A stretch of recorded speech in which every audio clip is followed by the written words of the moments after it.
have made one stronger, and at last, in the present, you gift yourself with another day to try again. And silence the booming, hypercritical, cynical box in your head, booming by and past affirmations instead. Drowning thoughts of self hate and powerlessness choking you, grabbing you by the neck and slamming you to the ground the moment you begin to believe in yourself.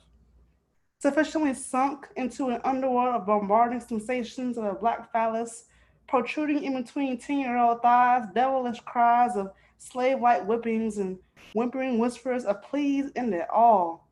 Lessen this responsibility of being and walk to the kitchen, driving a knife through waiting chest. I treasure each and every moment of breath I take, thinking about all the tears that cake Union Academy middle school shirts, rivering bathroom stalls with the stench of sadness, and wanting to end the madness of torturous, deafening inner screams, so loud one cannot hear.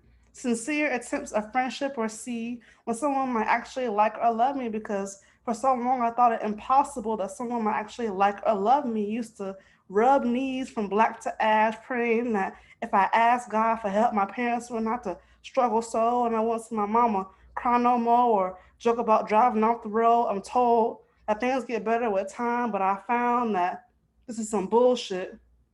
Cleansed with realizations that pain only subsides after one dismantles bricked walls of defensiveness and denial, allowing the inner child to be seen and heard. I'm blessed to have found the gift of spoken words, speaking my truth, leaving suicidal moments of I can't do this anymore in the distance, removing resistance to self love, and choosing to live another day, knowing all too well that ain't nobody coming to save me. And maybe, just maybe, the power of choice within to cleanse and cry and dance oneself out of darkness is strong enough, and perhaps this thing called life is worth it to give it a try. Been on the ground for so long and had to crawl and then walk and then run and then teach myself how to fly. That's all. Talk back. I loved it.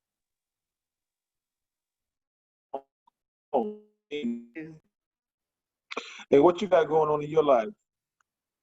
I'm writing a book. Well, I'm actually writing two books at the same time. Coming out this year, and applying to graduate school, starting a business. So get my black on black crown hustle on, y'all. That's what's up. That's what's up. Uh, next on the map we have Mr. Ali. Y'all showing some love, Ali. Kumaye.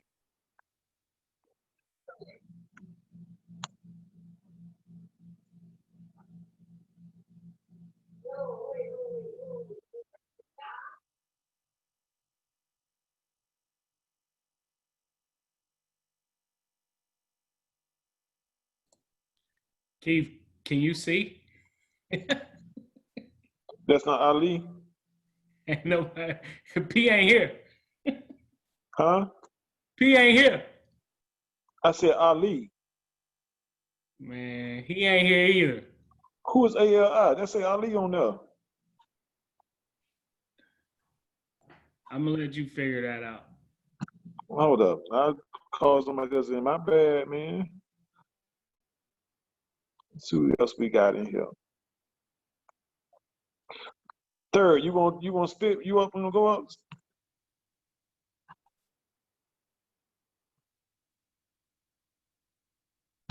Yeah, I'm good. Third. I'm good. Yeah. All right. You heard me? All right, I'm gonna have to read this.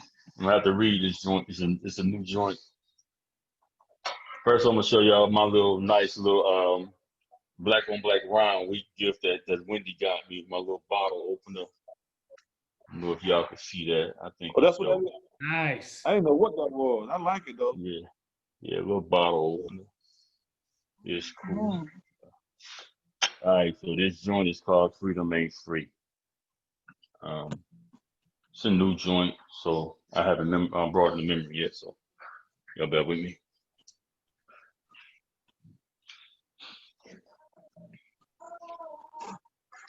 Bag talk. Talk back. Back. Back. I live in a country where the definition of freedom is to run into your chain, snatch you back. Where being pulled over for a traffic violation results in black boots and bullets in your back. Where screaming to the top of your lungs, Black Lives Matter is like a federal offense. Where a young black male can simply be walking home and murdered in the name of self-defense, a country where bullets rang out. A country where freedom of speech only truly exists in a hip-hop song. Bitch, bend over, show the world, take off what you got on, free to think like niggas. Free to say whatever you want as long as you're not speaking power to the people. Free to climb that corporate ladder, just remember that you're not equal, free to be niggas. With the characteristics of flies always swarming in shit. Free to be anything other than your natural self, so death comes alarmingly quick. I live in a country where movie stars and talk show hosts get selected to be commander-in-chief. You're a terrorist and a criminal if you don't share American belief. This so-called freedom, it comes with a heavy price to pay. A $1,200 stimulus check will keep the hood niggas at bay. A place where innocent women laying peacefully in their beds can be shot to death while they sleep. Malcolm X, Martin Luther King shot to death while they speak. My little place of so-called freedom can be a place of living hell. We ain't living well, but they here to tell that we got it all from class to sale. They capitalize on jail. Now ain't that freedom for you? Separate your baby daddy from his children, rely on the system, the government gonna feed them for you. Daddy ain't no way around. Shoot them up, lock them down, daddy ain't no way around. I live in a country where I'm forced to hug my babies as if I'm never gonna see them again. Let me say this again. Because for a black man in America, death comes as swift as the wind. Hands on the dashboard, eye contact with the pig when he pull you over. Dictate your every movement to the pig when he pull you over. The place where bad cops make it bad for the good cops, and the good cops eventually go bad. Murder nowadays is like a fashion trend, and the outfit comes with a badge. This hellish place with conditional freedom ain't got an ounce of heaven in it. Because a white man's heaven is a black man's hell, and ain't no righteousness dwelling in it. Bag talk. Talk back. Talk back. Yeah. Third, you gotta explain them plaques on your wall. Who's that? This is Javonte. What's up, brother? What up? That's just a little bit of work from a long time ago. Being Um, too honest. There's not a lot of people. There's as few people that don't know what you're talking about. well, so those plaques are actually from Monica's first single, Don't Take It Personal, Just One of Them Days, which I wrote when I was 16. It came out when I was 17. So them plaques got some dust on them. You know, they still hanging in there. You know, so that's what it is. New Monica. I'm actually working on something. We don't know, what's gonna happen, but I'm actually working on something though right now. So Nice. we're gonna see. Yeah, we're gonna see. Got a couple things in the work. I got a new book called Cornerstone Profit. I'm working on that. I'm halfway done with that, so I should be finished with that maybe in the next couple of weeks. I'm really not trying to rush it, take my time, and because this one is so different than the one that I have out now, which is She a Revolutionary Love Poem. So y'all can find that online and everything. Or if we connected on Facebook or Book Faces, you know what I'm saying, my OG will say, then I'll send some links and everything out for She a Revolutionary Love Poem. Bag talk. Talk back. Talk back. All right, Keith, who you got next, brother? If I have any technical difficulties, Derek, please take over hosting. All right. So down here in Polk County, and my service ain't that good. I'm actually going to my nephew passed away last week. I'm supposed to be with family now out of the cookout, so I'm gonna head out there. They asking where I'm at. So if my service get worse, Derek, you know what to do. All right. One time for Coco Brown in the building. We got all these stars in the building. You got Coco Brown, Mr. Fat Cat. How you doing? Mr. Sundress.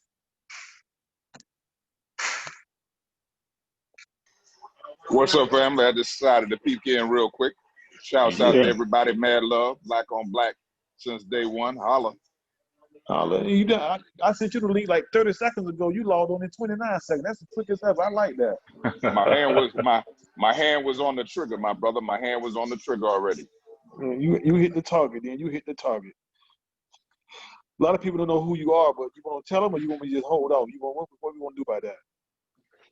You That's know the what, man? OG. I was just calling in to observe. I didn't even really understand the full scope of it, but sounds like you got a nice black on black movement here, man. So I don't want to make it about me, but mad love to everybody and you doing this for all these years and maintaining the art and the craft, man. You know, it's about you, my brother. It's about us. It's about us. Yeah, it's about us. Ali, you on yet? Say, go eat your food. I guess. Going on about that thing. Okay. How y'all doing? We all right. Ali, boom, baye. Doing good. It's I guess September 11th. So I'll do this piece. It's an old one. I don't know if I'm gonna remember it all, but I'm gonna try it. All right. So the black man yelled, "Thank God they got a new nigga." And the white man yelled, "Well, my gosh, I guess we got ourselves a new nigger." And Muhammad Sudan was just an international student studying medicine, and he yelled, "Oh my gosh, I guess I am the new nigger." You see, Middle Eastern people have become the new nigger, the new minority figure, to hate with no reason for hating. And that label was given to American blacks, but the facts face it. They can't tell the difference between me, Jamaicans, and Haitians. So Mohammed Sudan, I'm sorry. There'll be no distinction between you, Al-Qaeda, and Taliban. You'll get the same treatment.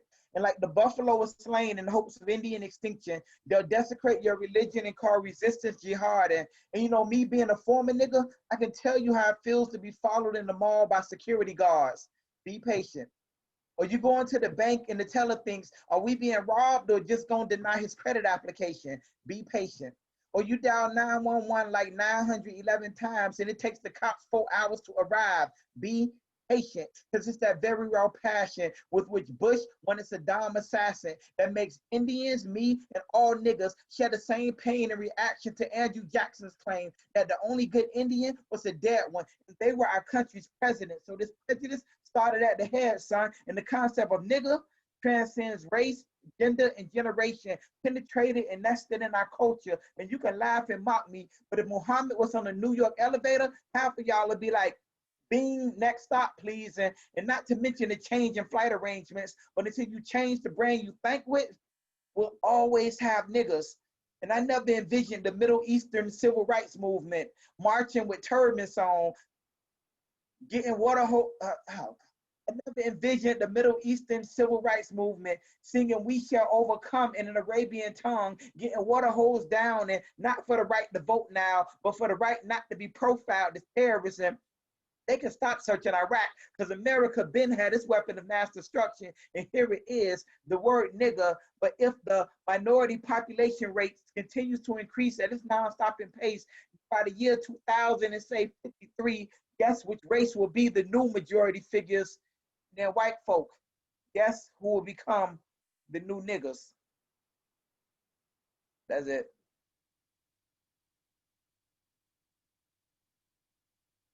I remember that poem, Ali. Yeah, I remember that. Hey, what happened to Brother John? I don't know. Let me call him. I had to make a lot of calls today. Wasn't he on earlier? And next on the map we got Crystal with an E. Y'all show some love, Crystal with an E.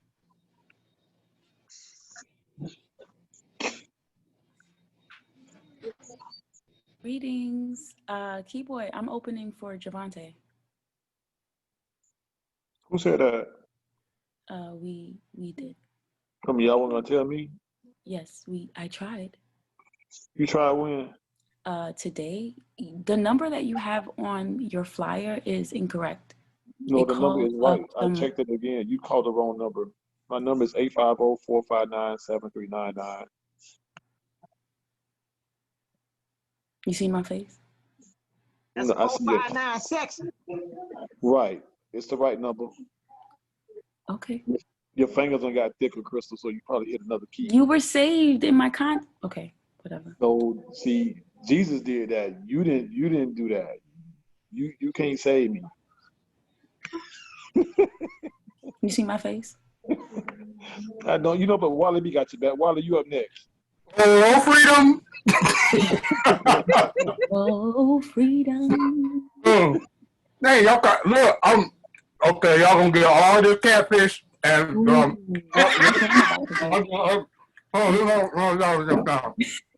Sonny ready though. Sonny got a lot to say in the comments. Exactly. Sonny is popping off something awful. Hey Keith, let me host that feature, man. You want to do that? Did she say vegans don't like? What you said? What you said, Sonny? Vegans don't like what?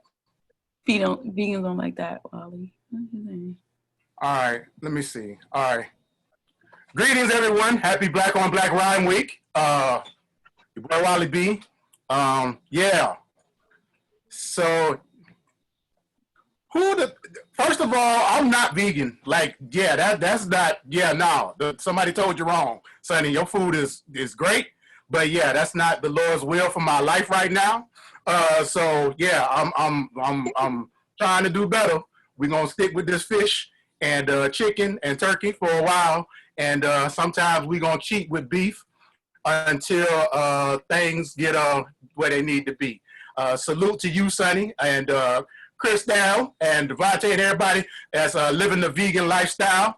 Yeah, so a little later on, you're probably gonna hear a poem from Javonte. This is my love. I had to come and see if Javonte was gonna perform for real, because there have been rumors and rumblings. But so this is my love poem.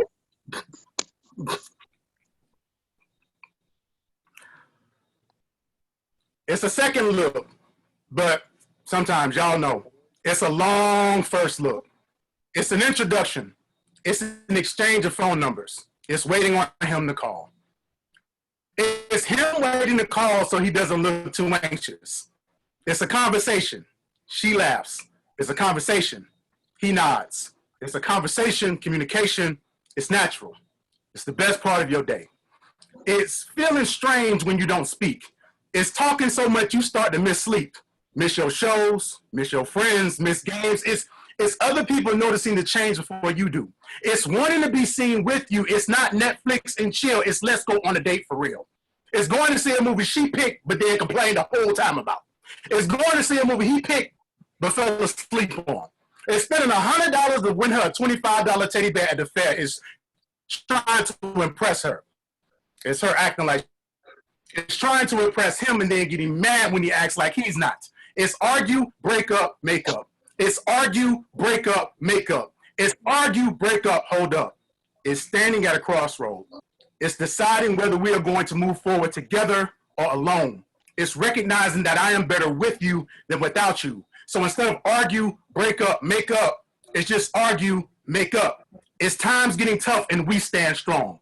It's phone calls for no reason. It's text messages for no reason. It's flowers for no reason. It's not letting go of your hand through every season. It's being grateful for all the wrong ones that helped you recognize and appreciate the right one. If you like it and you want it, then put a ring on it. If you get me, you get my whole entire completely crazy, insane family. It's for better or worse. It's our worth isn't based on where we work. It's for richer or poorer. It's first houses and foreclosures. It's visiting the doctor, but no weapon formed against us will prosper. It's till death do us part. It's the start of forever. It's LOVE.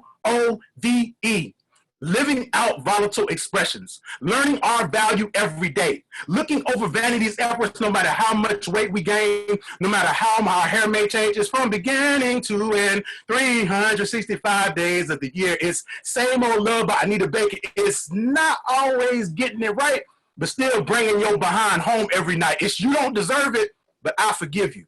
It's I don't deserve it, but he forgave me. We are three-strand cord, not easily broken. It's being angry and frustrated, but still knowing that no relationship will ever work until I commit to loving Christ and me first, inspiration. Never failing. Because in the never-ending fight for our lives, love, with its head humbly bowed and our heart still beating in its battle-worn hands, it will always be the last one standing. Perfect, undefeated, inspiring us to do the same. Back talk. Talk back. Talk back, man. You better. I'm gonna say sing. Oh, back. I like that, Wally. Thank you. Appreciate that, teammate. Ropes. I'm still mad at that. That's what you open it with, right? What's that? That's what. No, that is not. No. No freedom. That's what we doing that. Let me call Life. Let me text him. Crystal opened it. Cancel that. I'm done. Just kidding. Wally, what you got going on? Wally, what you got going on? What you mean, right now? Yeah, well, besides that catfish. Yeah, so I have a feature on Sunday on Facebook. It's called Soul Cafe and 60. So if y'all can tune in, appreciate it. Got an interview on with my man King Soul on Instagram on Tuesday. If you want a good laugh, be sure to check out me on Instagram because that's nothing but comedy right there. Yeah, I wish I could have my flip phone back and go back to Black Planet and College Club. That's why I am with technology right now. So yeah, man. But congratulations and much love on 22 years of Black on Black Rhyme. Hey, this month is actually 19 years of Black on Black Rhyme Tampa. So that means that next year is going to be 20 years of Black on Black Rhyme Tampa. So everybody here that I'm looking at, if you can make it to Tampa next year, Lord willing and the creek don't rise, man. Well, we'd love to have y'all in the city to celebrate 20 years of Black on Black Rhyme Tampa, man. So yeah, excited. That's what's up, Wally, and thank you. Next up, we got Mississippi. Mississippi, what's up? What's up, y'all? You're gonna do your How y'all thing. doing? Yeah, I'm gonna do one little piece and then I'm gonna get up off of here. I think I'm gonna do Black and Blue for y'all tonight. All right. So my son wants to be a police officer when he grows up. Did y'all just hear me? I said my son wants to be a police officer when he grows up. At 5 years old, he's already planning to break my heart again. As if burying a monkey isn't bad enough, now he wants to be buried in pigskin. The same kid that likes Skittles, loves the dark hoodie his grandmother gave him that sneaks my Arizona whenever I'm not looking, running away from me like I was Zimmerman, going against our community, targeting our Black men, preaching peace, love, and unity with a gun cocked in his hand, covered in a mother's love for all things Black Lives Matter, dreaming of donuts, fast cars with cool lights and stopping bad guys, suffocated by his ambitions to make life better. I never vowed to be a mother that killed their children's dreams. I vowed to be supportive of them no matter the cost because their well-being meant more to me. And now raising him to become my #1 enemy, our people, constant victims of police brutality, while the real culprit maintains a lack of accountability, using billy clubs to whack ebony cubs, convinced it's his responsibility. The executed, becoming an executioner while the targets remaining the same, knocking us down like we're not kings and queens while he's merely a pawn in the game. Overwhelming evidence proves we should be afraid. Living in a time with dash cams and body cams, even audio isn't enough to convict blue swine, and yet my son dreams of being Black and blue, fighting behind enemy lines, altering the moral code of his DNA to become a weapon of Black destruction, spiritually unbalanced because of his blue authority, blind eye to his brother's degradation. I'm over here with my brothers and sisters screaming, fuck the police. Swimming in the sea of our lineage, coded in the hate of our residue, loaded, cocked, and aimed, analyzing the fear of my enemy through the eyes of my brother's pain. When I see my son looking back at me, saying, Ma, this ain't you, begging me to put the gun down and fight like my granddaddy used to. Ma, he says, I can teach the world the difference between a brush and a gun in a black man's hands. I'm Trevon, fighting for kids just like Trayvon, taking care of my responsibilities, both black and blue. Talk back. Back talk. Yeah. Back Yeah. Oh, sis, say Damn. that. That was Yes. So what you got going on in Mississippi? Well, right now I'm trying to get this book on out. Been working on it for a little bit through this pandemic, but I'm really not trying to rush it because it's my first piece of work, and I really want to make sure I make the universe, say what's needed to be said. Let me say that. But it is a book of healing, so I definitely let everybody know when everything is finalized. But other than that, just doing these open mics wherever I can. So now keep rocking, keep rocking. Hey, good night, Latest move. Next we got brother. Y'all see him brother John. Hey, What's family, up? how you doing? The ancient. Hey, brother son. I see some faces Brother I haven't seen in a John. while. Old Tallahassee residents, former. We're brothers and sisters. I love you and I miss you, and we're gonna do everything we ever got to do. We're gonna do it a day at a time. So this is for the fathers and for the mothers, right? So I'm excited. So I need to keep it short so we can get down to what y'all are doing. I'm the bat boy today. Born the fruit of my father. Born the fruit of my father, I cannot fail. I am his seed manifested. Crows assembled to devour me, yet found no prize. Weeds conspired, yet could not choke me out. Thorns would have torn me asunder. The winds of chaos swept me up in a blazing sun. His unforgiving power would have scorched my soul dry if I were left unattended by his hand, cradled in strength, rescued with courage, guided by wisdom, perpetuated through sweat and sacrifice. I know much more than just his face. I am proof positive of his labor, ripe. In the gathering of this life, selectable for the next, his seed, I am manifested where I am. There will be no rot, only treasure, for I am victory. Your victory, Daddy. Exalted by love, I am bounty in due season, the fruit of my Father. I have been bathed in the waters and words that have sailed me past the barriers of things false and unworthy. I have been comforted with the kisses and embraces that soothe better than any balm or ointment known in nature or science.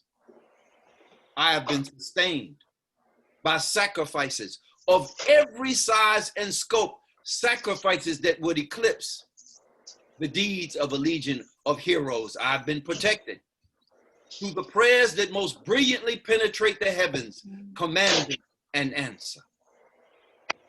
I can prove to the world that covenants with God are kept. I can prove to the world that love has power. I am more than a witness. I am the child of my mother. And the strength of my fullness is an echo from her soul. Locally owned, internationally known, antibiotic-free, organically grown, under budget and on time. It's the forever funky, fresh flavors of black on black rice. You had me thinking you was done like 3 times. That's it. You know that's my one you started with. Yes, sir, brother. I've been thinking about you. Yes, good. I'm happy that you're happy. Talitha, Esperanza, Sonny, look, oh, get some faces here today. Let me keep going down. Where's Keith? He take a bathroom break. Where's Keith? Soulflower, where's Keith? Shanae, is Keith around? He on there, right? He coming back. So, I'm on here, so brother. beautiful people. That was Keith who just called me. Keith is having some technical difficulties. So I'm gonna try to live up to the feat so Keith and host the rest of this open mic. My name is Derek. Stand up for good people. I just wanted to intervene, Brother John. Go ahead. No, I was just scrolling a little bit, killing some time. It's all you, brother. I'll speak to everybody else later. Hey, Brother John, how you doing? I'm all right. I'm good. You must have worked it out. We did. That's Go what. ahead, Derek. All right. Next up we got Miss Jessica, all the way from California. Y'all give it up. Show us some love. Bad talk. Talk back. All back. Somebody stocking grocery store shit. That's me. Who doing dishes, man? I'm actually cooking. I'm supposed to be on mute. Derek. Oh, Yes, Please come in. please. Somebody doing their chores so they can go to the mall tomorrow. Hey, Derek. Finish eating while Sonny, you talking Sonny shit. ready, Derek. Sonny All ready. right. Cool. Yeah, somebody Check come this at out. me. I'm gonna throw an audible, right? If you got a staccato, please get your staccato ready. If you got a staccato, I'm gonna throw an audible and we're gonna do a little staccato set. But in the meantime, we're gonna call up my sister, Miss Sunny Speaks. Y'all give it up for her and show her some love. Yeah. Hey. Put her on the spot like a Dalmatian. Javonte don't speak for me just because he light skinned. He's Sonny not the speak for you. Let's go. representative. Oh, He don't speak for me.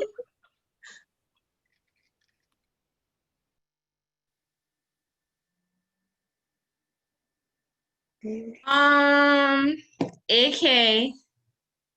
I'm looking for a poem, so y'all bear with a real one. Facing so much disappointment, but I believe in it. So I'm gonna be That's fair. Javonte, your disappointment don't got nothing to do with me. Nathaniel, let me just say what God had placed upon my heart, and it's not memorized, so there's that. Let me find it. There's nothing wrong with reading. Oh, I know. I got a Florida public education. I'm gonna impress y'all right now. We gonna Yeah. talk about it later. You should be more proud that I can read it. It ain't nothing wrong, but we gonna talk about you later. Oh, that's fair. Y'all should be more proud because I'm reading it. To him. There isn't a Not thing the representative of that either. around here. FCAT survivor. Friend, and I cheated right on the FCAT. Better to cheat than to repeat. That's what I say. Cheated right on it. That's fair. I see you looking begrudgingly, Wally. That's fine. My degree's still at my mama's house. C's get degrees too. Hey, rather get a A that I cheated for than a C that I studied for. I shouldn't even say that. Dr. John is a teacher. Like, that's what y'all doing? Hey, Trump cheated and got a whole country. Imagine what you could get if you put your mind to it. Don't look like that, Wally. I can see you. Okay, so I'm gonna do this poem called Black Girl Tears. And I wrote this poem, I think in 2016, but it was when everything had came up with, I forgot what that boy's name is, Nate Parker, and then, like the Bill Cosby thing. And so I just wrote this poem because I felt like a lot of times Black women, like, we communicate our pain and stuff, and like Black men just don't hear us out.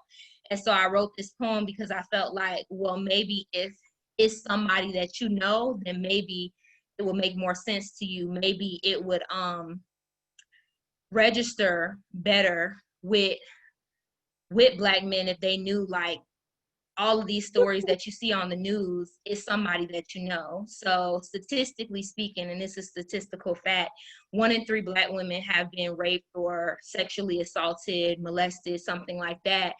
And that's just statistical fact. And there's obviously a bunch of women in here. So if you do the math, that's that. But no Black men don't know no rapists, right? So I wrote this poem for that reason, because I think it was like an argument on Facebook going around, and this young lady has said that, like, yeah, the white man hasn't harmed me, but the Black man has harmed me in this way. And as a overall system, white men do harm us, but in day-to-day life, it's usually Black men that are harming us.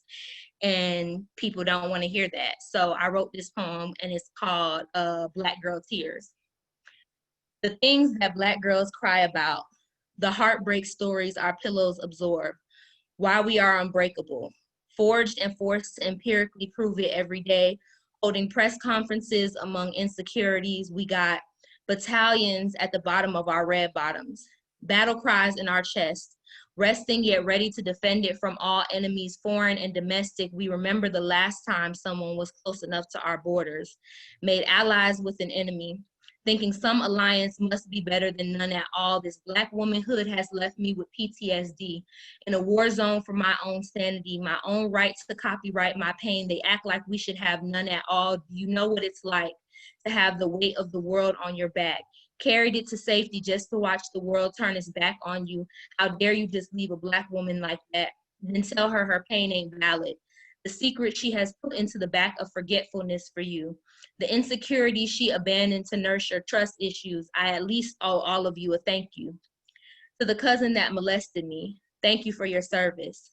Thank you for teaching me from a young age my body would never be my own, just something seen to be conquered and claimed, and I've waterboarded that secret into the back of my subconscious, swallowed my own sorrow so I could stomach you every Christmas, swallowed my own sorrow so I could stomach you at Christmas every year, pretend I lost my virginity in high school, the normal way. Convince myself so well, I sometimes ask, did it really happen? No, you know nothing of Black girl tears, of Black girl fears, the parts of our humanity we have given away for love, treated self-worth like a bargaining chip in a treaty, trying to bring an end to the war on ourselves. To the boyfriend that choked me until I peed on myself, thank you for your service. Thank you for showing that the power of life and death is truly in the tongue. And I guess I just had too much mouth for you, too much Black girl attitude. I've been holding this classified information. They told me my trauma must remain untold. It isn't worth primetime news. It won't generate those reality show views. They might as well keep it to themselves. I fold my skeletons neatly on the shelf in the drawer next to the other unmentionables. The guy in high school who told me I couldn't be his girlfriend because his dad wouldn't want him to bring a nigger home. Thank you for your service. Thank you for making sure my skin was bulletproof enough to protect me from the explosion of ignorance the world had for me. I have never been so ashamed of my own skin, and I just wanted to be beautiful in a different hue, one that was light enough for you. To the lover that stole my money from me, thank you for your service. You made me mistrust my own intuition. I call you Sergeant Slick. Made me feel as if my common sense was no place for me to be. To the German client who canceled his English lessons because he didn't think a Black woman could teach him proper English, thank you for your service. Thank you for giving me the intel that my 2 degrees only make for a fancier noose. If you only knew, but you could never know the struggle of a Black girl. If a Black man is 3/5 human, then what does that make us? If a Black girl was hurt, you would never know it because she would never show it. She rubs in misery like coconut oil and blend anguish in like foundation. The foundation of her existence is trial and tribulation. We have swallowed pride and Plan B pills for you before even showing, having nothing to show for our barren land, catapulted with weapons of mass destruction, cervix invaded like foreign occupation. Our self-esteem is a casualty of war, putting bunny-eared suffering into a top hat and pulling out a bouquet of silence, the true definition of Black girl magic. Talk back. Yeah. Right. Thank you for your service. That's what's up, That Sonny. was dope.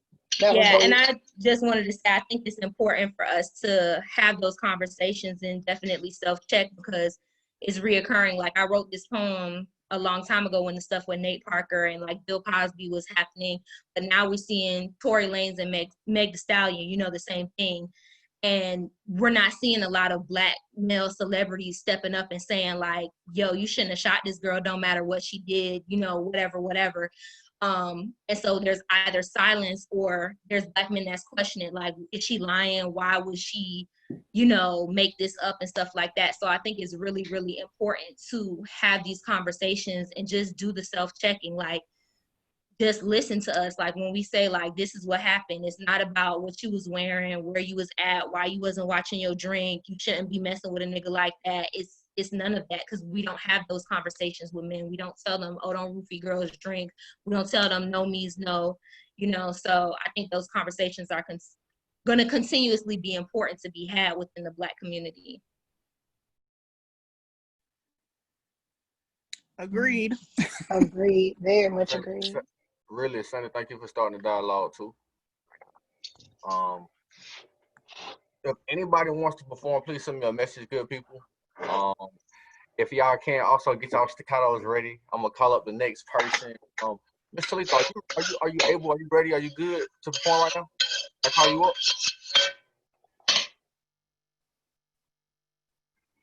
You on mute. You said me? Yes, ma'am. I did say you. Oh, You good? yes, that's fine. Yes. Let's do it. You up next, good ma'am. Thank you for your service. Okay.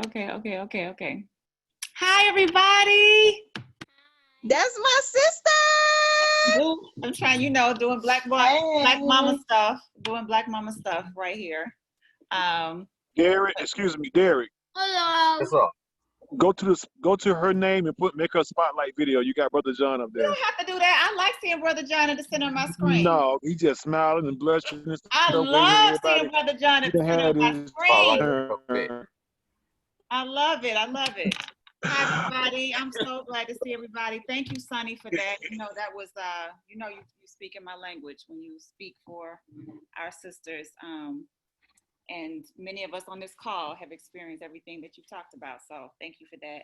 I'm so glad to see everybody. I think I saw Baba on here. Is Baba on here? Yeah.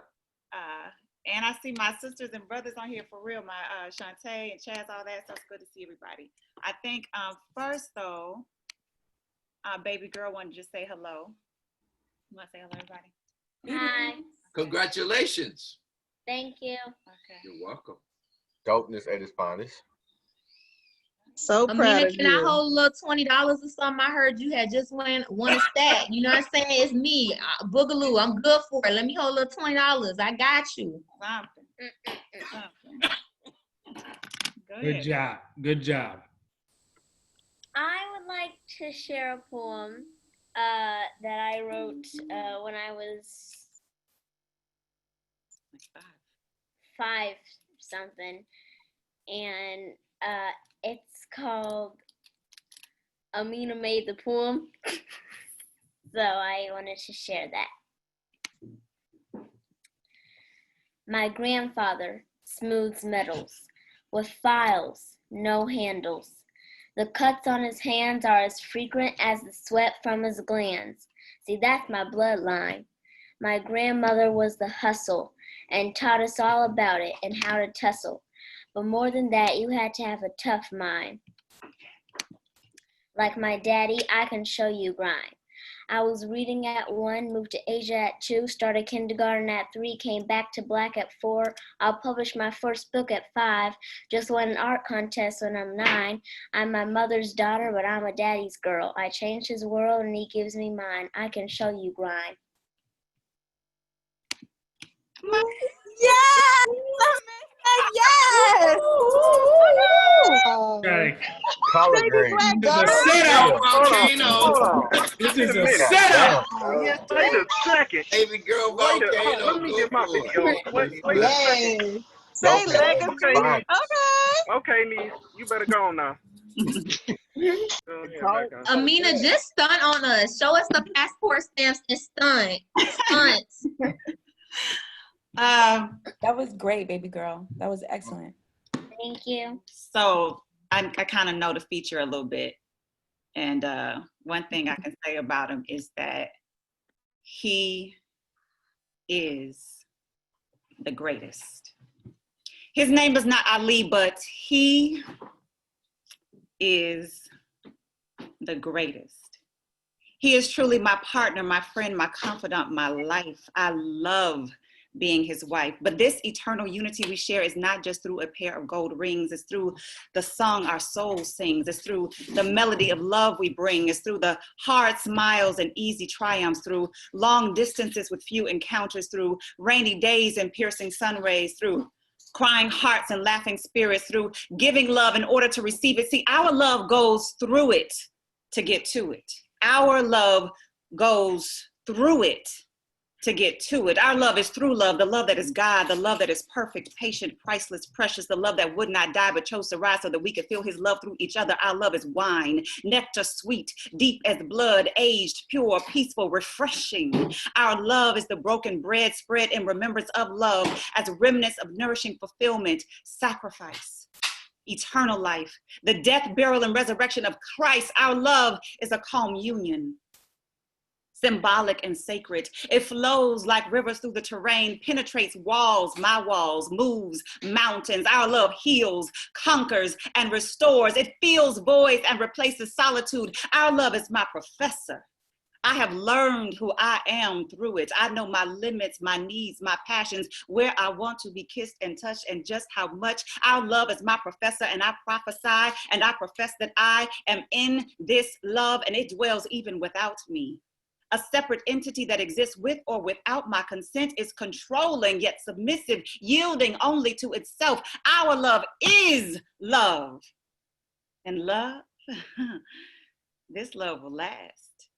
This love was created before we were. Before in the beginning, our love sat at the right and left side of the throne. It was Adam's pillow when he slumbered, Abraham's peace when he thought Isaac's days were numbered. It was the staff of Moses and the pebble that defeated the Philistines. It witnessed the evolution of man and helped form the wheel and build colonies. It sailed the seas with our ancestors and sang mantras through chains, broken bodies and spirits, screaming hearts and torn limbs. Our love is a haven, a resting place, and I escape to it every chance I get. I love him through my insecurities, and he loves me through his jealousies, and we create an energy that's magnetic. Our love is love.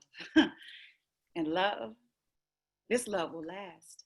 The day will come when we will lead and the world will follow, and everyone will marvel at us. Trust that our love will surpass evil's grasp, and we will rise to be the victor. This is what they meant by forever. Our love will witness the fiery end, and we will dance in the flames, because our love is love. And love, this love will last. Did you I cry, apologize. Javonte, did you cry a little bit? I cried a little bit. This is all making me very uncomfortable right now. And he said pineapple. Little staccatos did bring me on. They said you don't need no staccatos. Let her keep doing her thing. I'm too childish for this. I'm too childish. Yeah, No staccatos. Oh, that was dope. That was so dope. Yes, ma'am. Thank you. Yeah, that was dopeness at its finest, good man. Dopeness at its finest. Y'all, I got a slot. Bask in that. Yo, we got one slot left. One slot left before the feature get ready to come on. I'm gonna call you up, Miss Crystal, to either introduce Javonte, our feature tonight. Does anybody else want to perform tonight? Anybody else?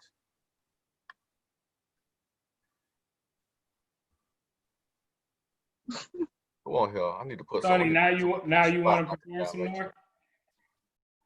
We're gonna call up Miss Ashley. I see her on. We're gonna call up Miss Ashley Boykins to do a poem right quick. No, you're not. Hey, did you perform? He did perform, my bad.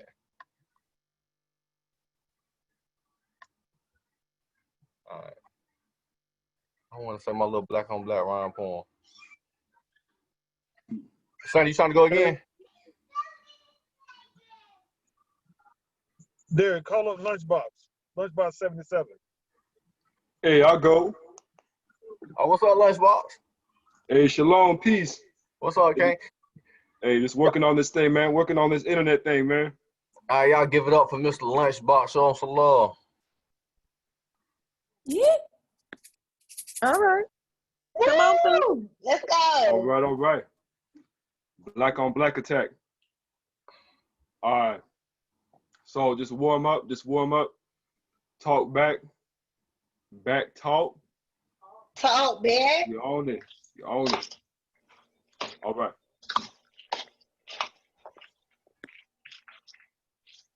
Feeling the world on my shoulders is so heavy. Mind is in 9, it's time to blow steady. Yo, I'm so ready. Tears fall like confetti. Real campus stories is cooler than 4 Yetis. Chop, chop machetes. I'm making my own path. Better run through the jungle. The drones, they be flown fast. The future's the grown past. The now is the present. Opportunities, the gifts, swift, allow me to present. It matters who says it. The realest one that you heard. Lunchbox 77. I'm sharing what I learned. Heart heavy, had to get it off my chest. She didn't come home from the protest. Struggling to breathe, said that life is a test. She didn't come home from the protest. God make this man take his knee off my neck. She didn't come home from the protest. All we need is love, money, power, respect. She didn't come home from the protest. Heat from the street, the flow is concrete. Heart getting hard, the snow, the cold sleet, cause corrupt police, you're supposed to keep peace. But lambs getting killed cause pigs will fleece sheep.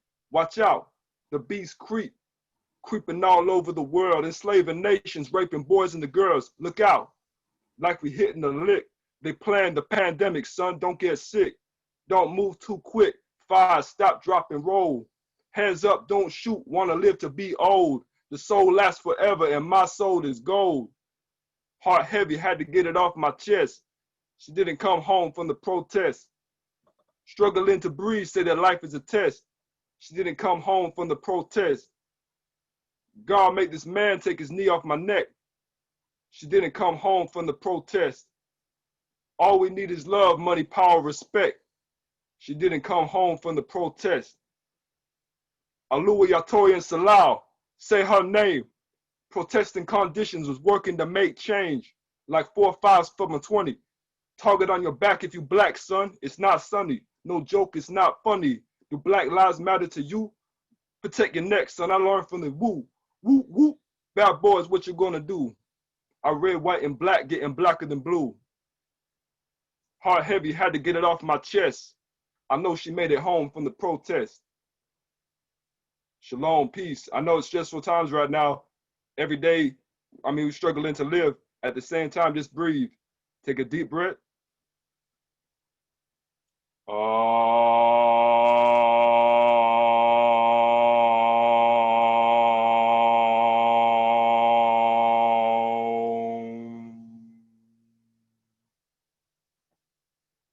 Shalom, peace. Y'all give it up for Lunchbox one more again. Woo! Talk back. Talk back. What's up? Back. Rest in peace to him. Who is iPhone 2? iPhone 2.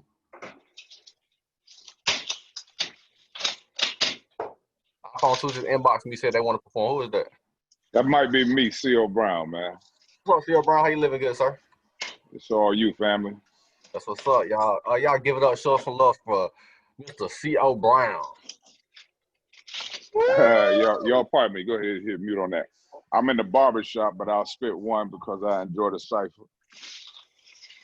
Give it up for the barbers. Yeah. Say one time for the barbers. Oh shoot, you all right? Okay. Here we go. This is called Go Home. It was a rainy day outside.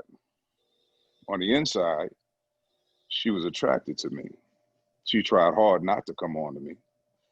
It was hard, but even harder for me because she was the perfect woman for me.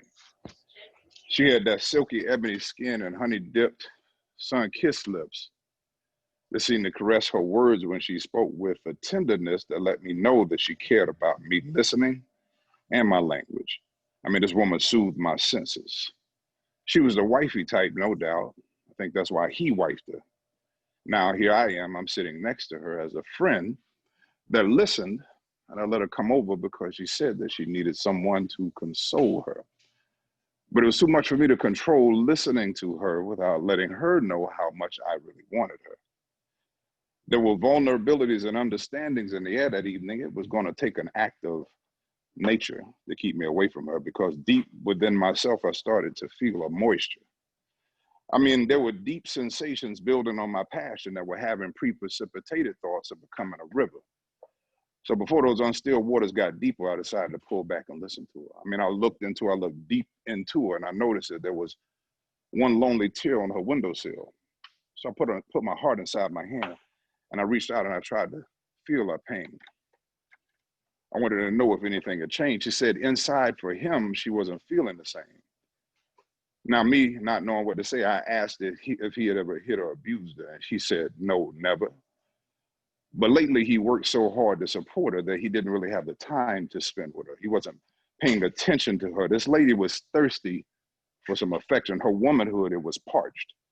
I mean, her once fertile soils, they needed water.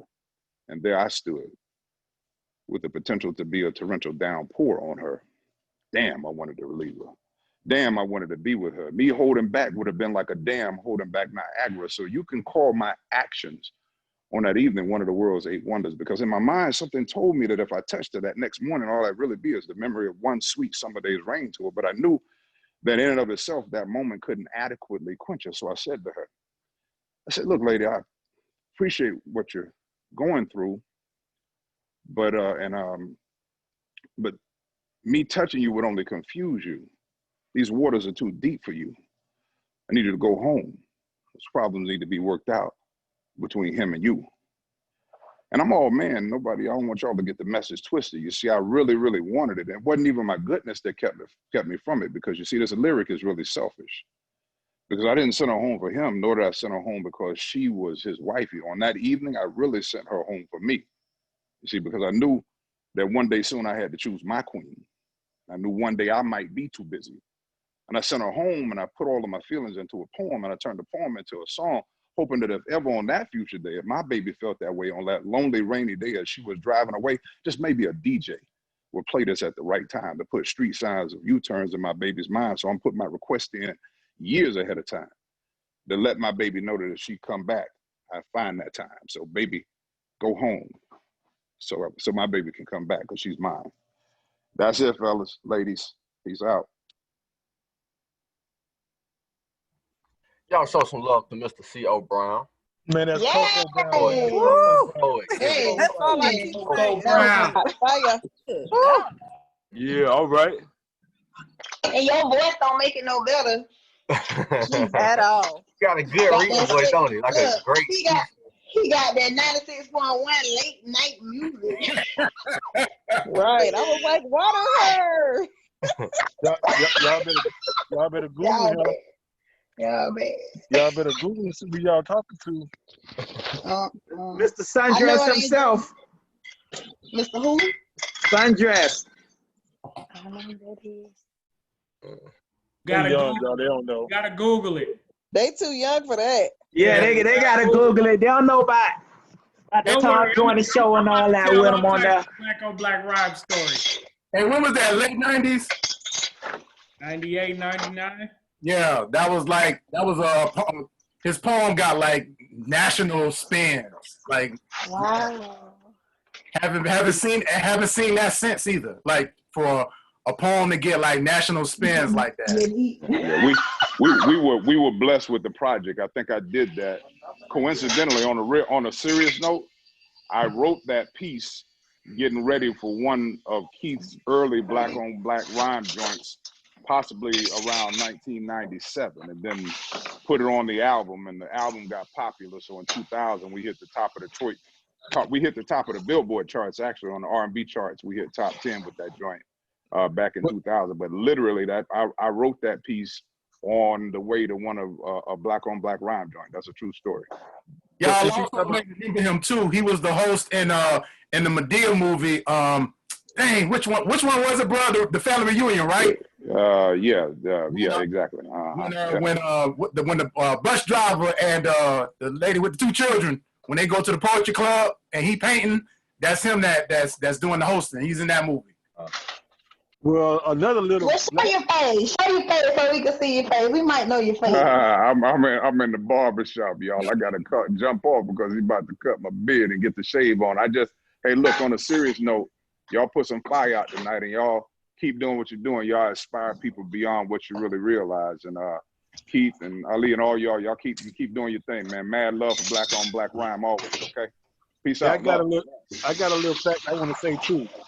Turn them dishes down, but Wallaby, remember that poem Too Heavy for You? Yeah.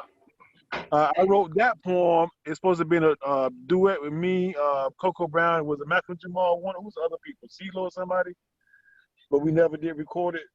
Oh yeah, I forgot about that, man. That's word up. I forgot about that. That's what I ended up came doing. from. I did Players Alibi with CeeLo, but yeah, we were supposed to come back on that, man. We might have to revisit that, Keith. I'm out though, boy. All right. Thanks for tuning in. That was dopeness at its finest. That's what's up. We got a lot of history. Keith, hey, y'all, thank you for allowing me to host Black on Black Rhyme during Black on Black Rhyme Week. It's an amazing honor. Thank you for the blessing, for real. Next up, I want to call up the introducer of the feature. I want y'all to show some love to Miss Crystal with an E as she do her thing. So our feature this evening, can you hear me? Can everyone hear me? Woo! Yep. Voice, man. Use your regular voice. So our feature this evening, he needs no introduction. You all know that. I'm just super excited to be able to. I sort of do need an introduction, Crystal. I'm not really known like that. Gonna make it hard for you. Anyway, you don't need an introduction. I read, I think it was earlier today, that you were the Malcolm and Martin of our time, and I definitely would agree with that. Because when I hear you speak, that's the type of energy that I get. So like it or not, like that's what it is. All right. I don't want to hear it. Just save it for your future. Okay? So I'm gonna do this. You don't support shit I do when I've always been there for you. So hear me now, we are so through. Slit wrists, suicidal. But I chose to love you, and that would never change, nor break, or bend, or shift, or flinch in any way. Said I chose to love you, but this is my awakening. Let this be my awakening. This is my awakening. Yeah, I'm over it. Having to ask, have you ever been incarcerated, sold drugs, or anything remotely close to it? And if you have any children, how many mothers mother your children? Are you active in their existence? Did you graduate high school? Ever thought about college? Not even to the meat of it, as he rebuttals with little to no pronunciation or articulation. I'm over his choices in music. Bumping to no lyrics as he recites the words all loud at the red light, all ignorant, blaming his bad decision-making on the absentee ballot, a male role model. And the last book he has read, if he's interesting, is this month's King magazine.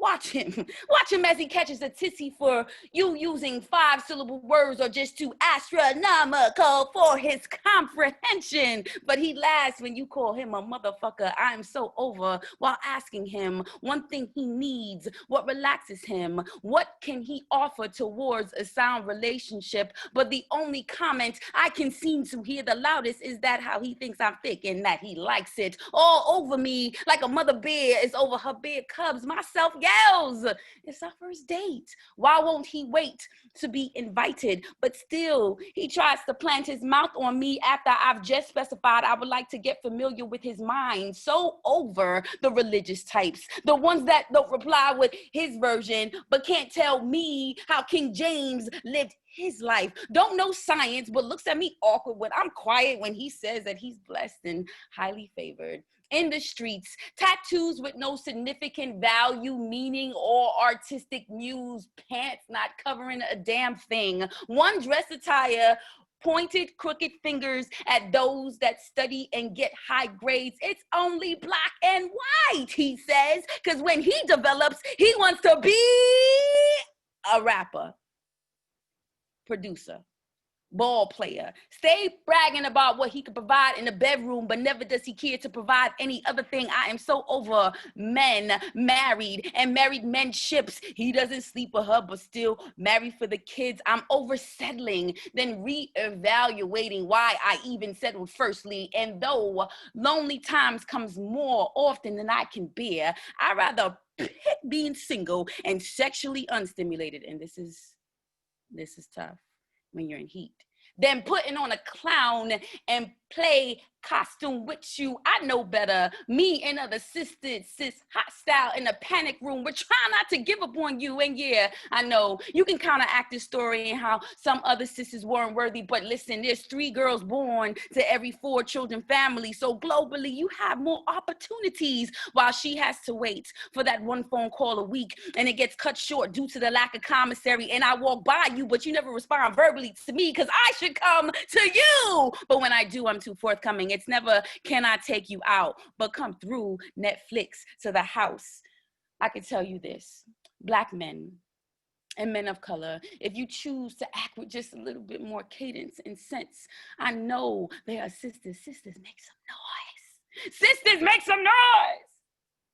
I am mature, conscious, and have arrived to dedicate this to you if you can manage to turn your stereo off during the next commercial. Back talk. Talk back. Oh, back. Talk back, baby. Talk back. So it's on me, Derek. You got the flow, good sir. I thought Miss Crystal was gonna introduce you, but obviously you don't need an introduction. She did it. That was yeah. I'm ready now. All y'all. I feel like one of them traveling pastors. I need to give acknowledgments first. I seen right away when I got on, my sisters were on here. 2 of my sisters, my big sister and my baby sister. And then I think I seen my dad and my stepmom come on, my little brother, the rest of y'all family. My daughter almost took me out again. I'm gonna have to have a talk with her and my wife about that. If you ugly, keep your just keep your screen on your name. But if you're not, please take it off because I like to see the face. No, I'm just playing. If you can keep it off. Man, I've what we do as poets is not just do poems, right? We really chronicle the emotions of a space and time. It's prophetic.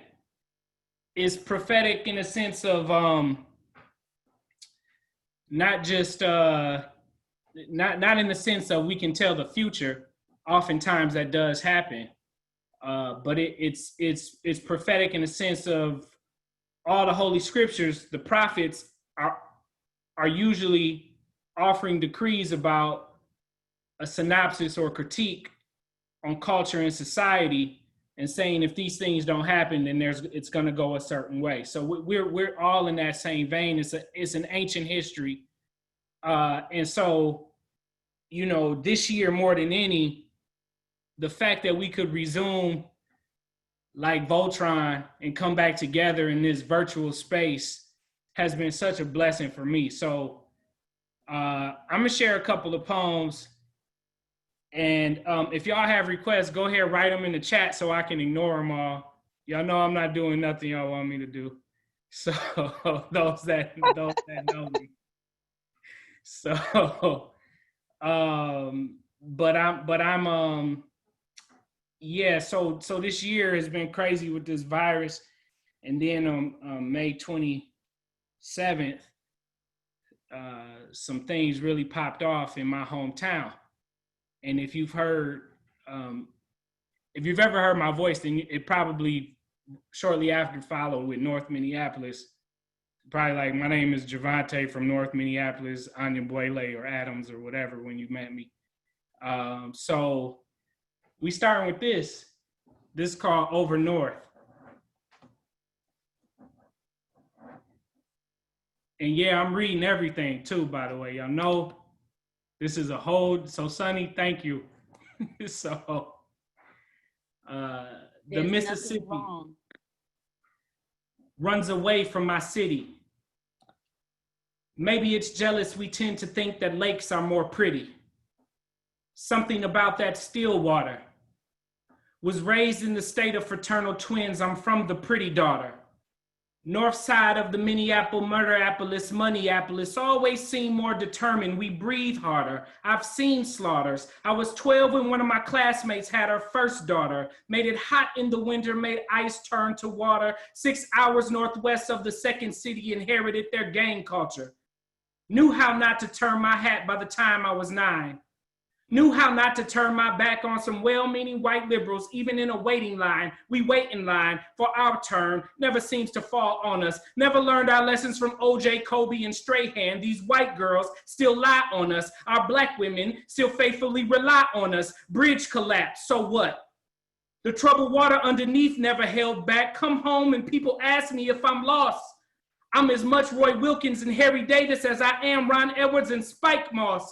Plymouth and Penn and Powderhorn Park, Logan, Lindale, Lake Street, Colfax, Calhoun, Camden, Sheridan, Chicago, Shingle Creek, North Commons, North High, North Side, Worth, Washburn, Washington, and Willard, Fairview, Fremont, Freedman's, Franklin, Bryan, Broadway, bus stops, Humboldt, Hillside, Hiawatha, Harriet, Henry, Marquette, Minnehaha, Minnetonka, Emerson, Electric Fetus, Edison, Byron Phillips, Taisha Edwards, GDs, VLs, Bogus Boys, 60s, Treetops, Mickey Cobras, Iowas, Raiders, Jordan Park, Pillsbury, King, Pookie Duke, my sister, best friends with his niece, my grandma Louise, sold blues and white tops to the police. I grew up on 2600 Girard. I'm from the belly of the beast, right above and around the poverty line. Your life, just like mine. You just gotta see past the pretty skyline. Enough with the metaphors. Do we really know we live in one of the top 10 richest cities, but we still broke? So really though, I wrote this poem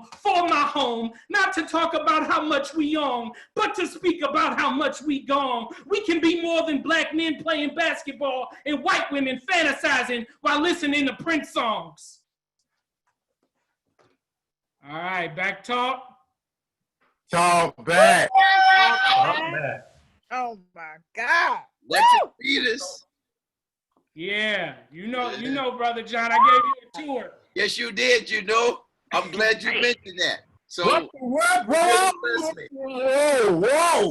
You gotta go to Minnesota, brother, to get the tour. I'm out. I'll see y'all later. Wiley, no, you. No. We going.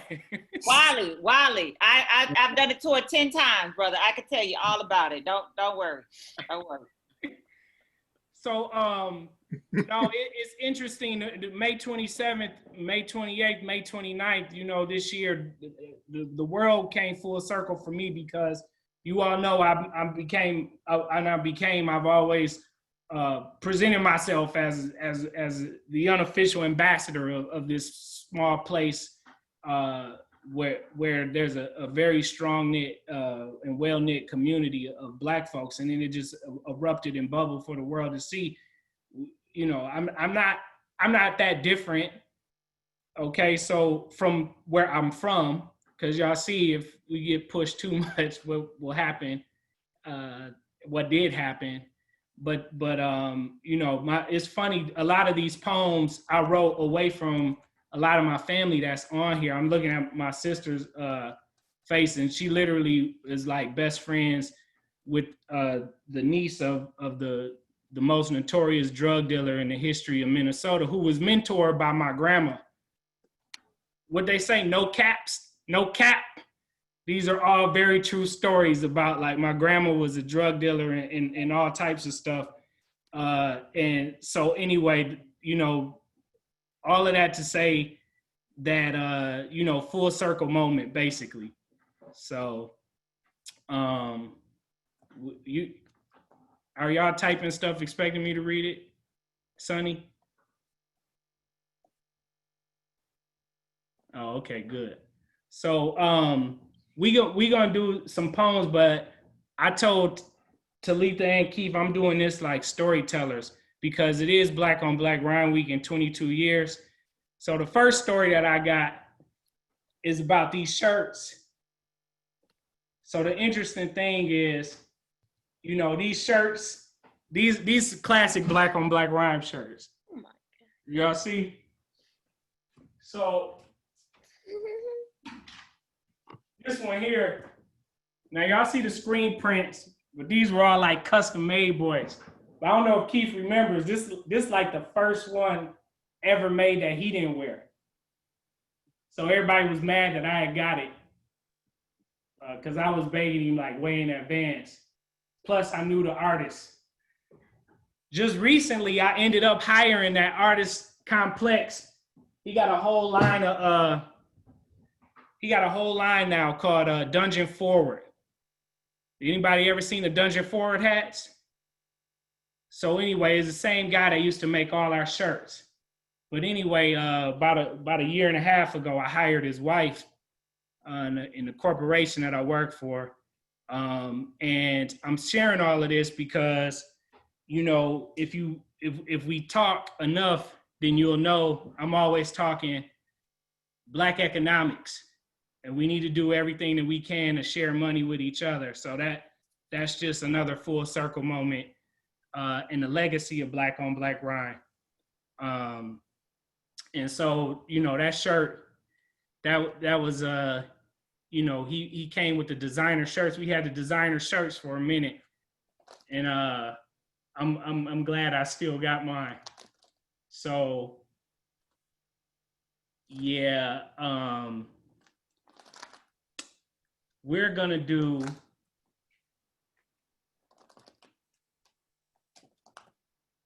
I can show you grind. I'm gonna do the grind later. Woo woo woo woo! But we're VP. I did. We're just so excited about you. You just do whatever you need to do. Yeah, I'm surprised you still have that shirt though. We you know, I was very excited about doing this because and by the way, turn y'all's volume down because I'm gonna be screaming. But I mean, who else is frustrated? I mean, I'm screaming more than usual. Who's frustrated? You know what I'm saying? Raise your hand or something because, you know, this is like an outlet. Let me tell you, I try to get some weed. Fail, man. Yeah, you know I don't smoke no weed. I don't smoke no weed. I'm asking for some weed. Back up. You did what now? I'm trying to get some weed. I'm like, dude, I'm so hot. So, excuse me, say what? Yeah, I'm telling you, I walked into the medical spot like, yeah, let me get some weed. They were like, all right, just give me your card. I'm like, what card? It was like, what? It was completely a mess. I try to get call a weed man. I could have held you down on that, Javonte. You know weed is vegan. So. not to smoke though, not to smoke. I wanted the gummies. I could have held you down. You know weed is vegan. I wanted the gummies though. You got the gummies? I got whatever you need. I'm a businessman. I'm your bushel lady. I'm gonna talk to you later. Don't you want to? You probably want to send it in the mail and stuff. I'm gonna ship you something too. Then forget it. I got you. I don't want no shipments. I don't want no shipments. I need some hand-to-hand deliveries. But anyway, so anyway, I settled for doing this feature because y'all know I don't do these features anymore. For real. So hey, is Teron still on here? He is. I'm gonna tell a story about Rochester after this. You know, so everywhere that I lived is pretty much a mess right now. Everywhere that I've called home is an absolute cluster right now. So, you know, I'm very upset. But I'm happy to share these poems. So instead of the weed, I need a 6-pack of brew and a gospel choir. A 5th of bumpy face, my Bible, a church fan or flyer. My grandma's and my godmother's prayers. My granddaddy's strong gaze and stare. My mama and my daddy for direction. My big brother, cousins, and uncles for protection. Because I have a desire that's as strong as Trey when Ricky got put down by gunfire. But I'm doughboy in this thing. I'm already knowing it's a shame. They don't know, show, or care what's going on, but the real pain is believing we could see change that wasn't demanded for ourselves. I need my sisters rooting me on, telling me I got it, because what I got right now is for anyone who thinks I ain't about it. Not a hot top, not a new topic. This is just a hot rocket. It reminds us that if we ain't the ones making them, they won't stop it. The pathology of oppressing can be depressing if your people sit in the bowels of the court docket. It's your people that ain't safe because a neighborhood watching.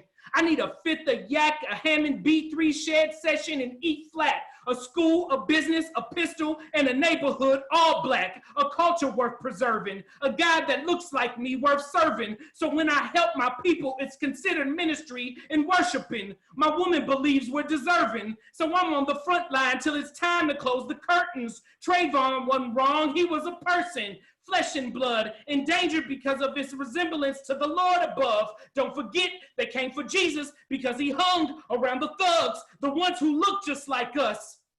He died unarmed. Medgar died unarmed.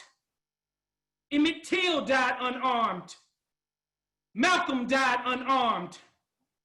Martin died unarmed. Fred Hampton died unarmed. Malice Green died unarmed. James Byrd died unarmed. Amadou Diallo died unarmed. Oscar Grant died unarmed. Sean Bell died unarmed. Jordan Davis died unarmed. Darius Simmons died unarmed. Kamani Gray died unarmed. Kendrick McDade died unarmed. Timothy Russell died unarmed. Irvin Jefferson died unarmed. Patrick Dorsman died unarmed. Asemuni Zongo died unarmed.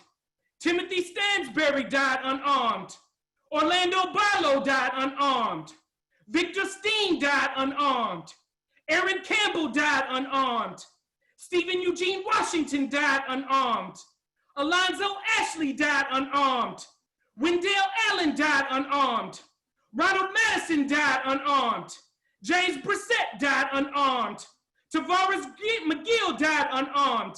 Mamali Graham died unarmed. Ahmaud Arbery died unarmed. George Floyd died unarmed. Breonna Taylor died unarmed. Sandra Bland died unarmed. I wish the list was full of less truth and more lies, but it's not. So I need a 6-pack of something that wasn't made by the ones who take our lives.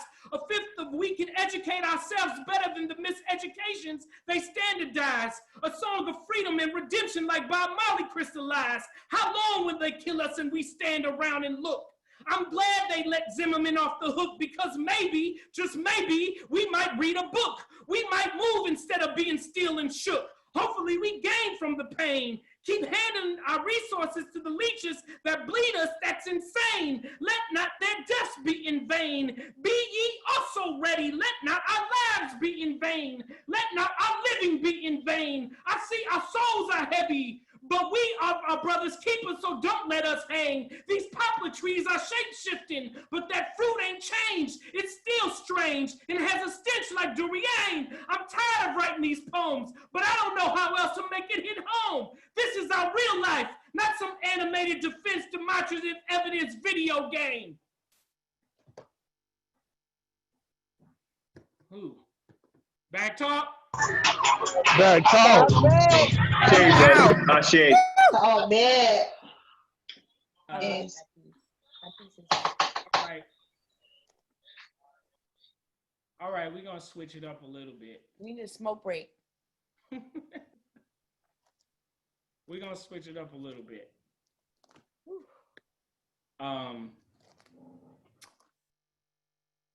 So y'all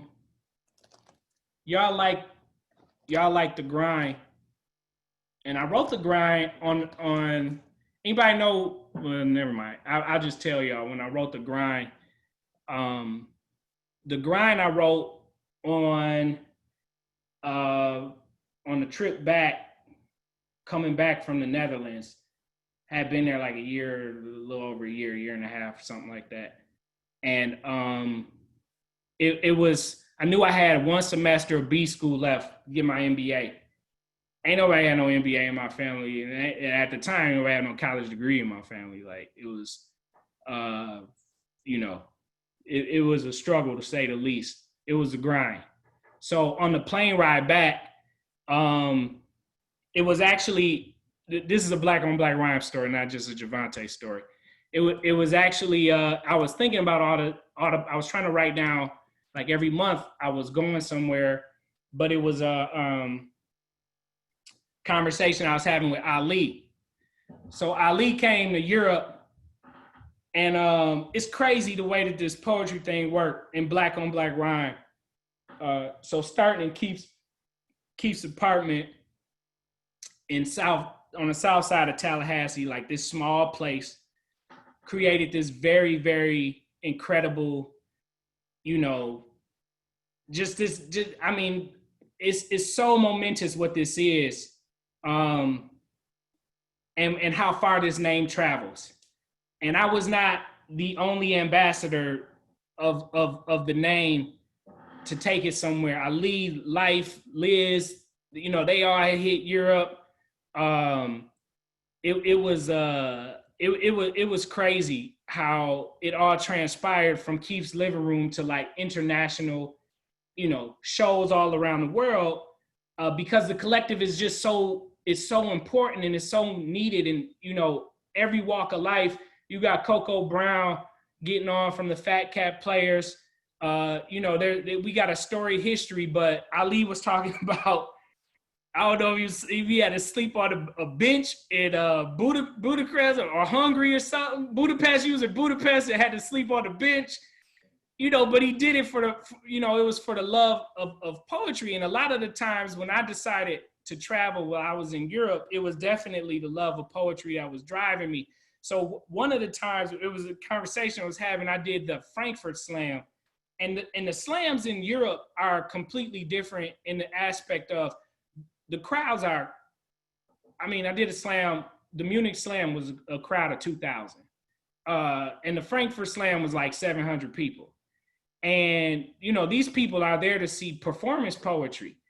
And so, I write for Black folks, like I write for African people.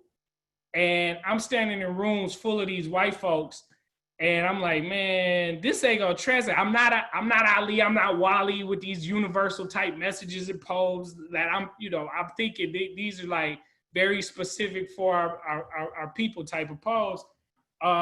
But after I won the slam, these ladies came up to me and was just telling me like, oh, we have no idea what you were saying, but it was so passionate, we believe anything that it was. And I was like, dang, this is not really the point of my writing, but it was a conversation with Ali, like, man, I don't care if they turn that mic on. That's the point of me writing. And I was like, damn, that's pretty deep. Like, and that, again, that reason for speaking into a mic, doing spoken word and being a part of this collective, I mean, it's pulled me up several times. But I wanted to show y'all something, like, just for y'all that, a couple didn't know who Coco Brown was. And there's some other names we're gonna drop a little later, but this is our history here real quick. Black on Black Rhyme, that's me and the Talitha. It's gonna say in here the names and Black on Black Rhyme. This is all, I'm gonna try to show y'all the title, but that's Dutch. I don't know if it's backwards or not, but that's Dutch.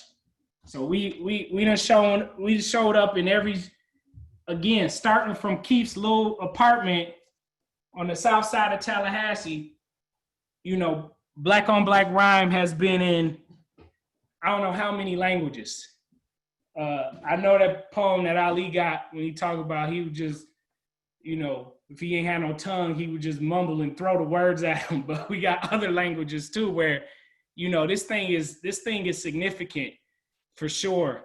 And so, the poem, The Grind, is really about everything that I was feeling and being able to have that outlet of saying, man, this looks like it's gonna happen, something that never happened before.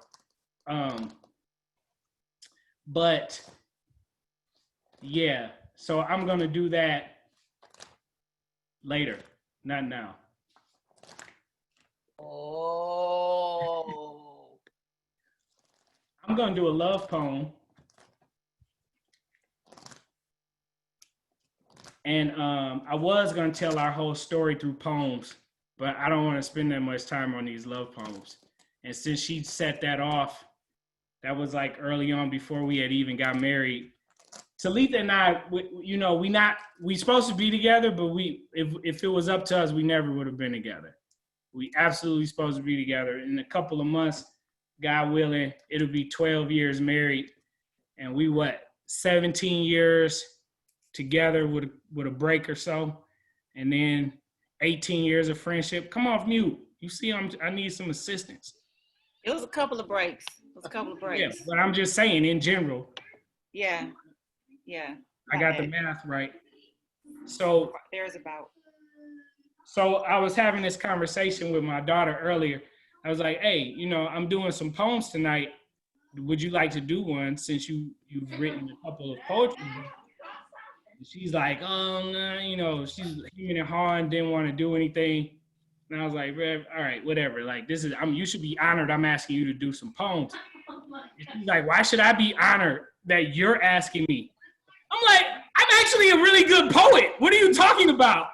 But this is the humbling thing that kids will do for you. So anyway, Talitha sort of explained the beginning of the relationship with that poem. This was when this was still at the beginning, but when I knew I was gonna marry her. So this poem is called I Do.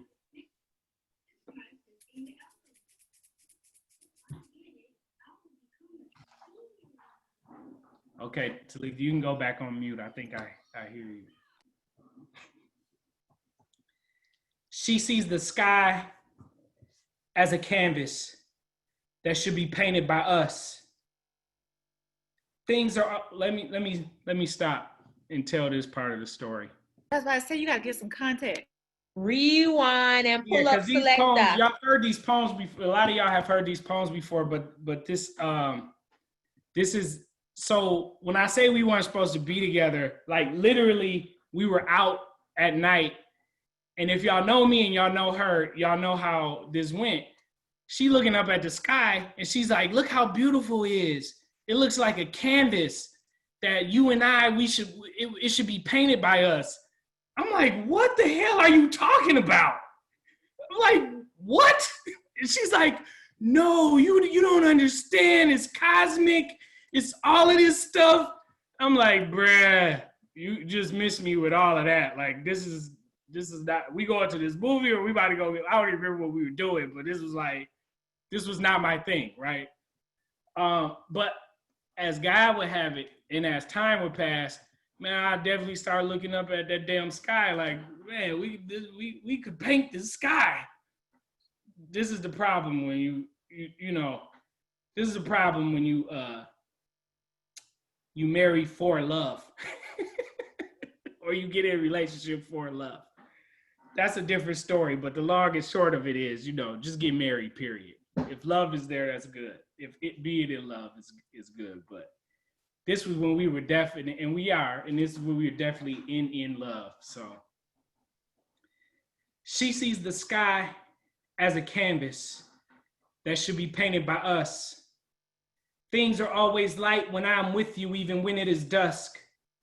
The idea of you and me is all right, but I really like us. My hope is that you and me would be consumed by us, sort of phase it out like CDs did tapes and lays about and be your escape. When you feel in prison, there will be no mistake. I won't fake, I will liberate and invigorate, cooperate, coordinate, copulate. Lady, I will Kuji Chakuli, a second principle of Kwanzaa, self-determined to celebrate, just to set it straight. I'm sorry, the sky, the canvas, and the paint. I hear your spirit even when your voice is faint.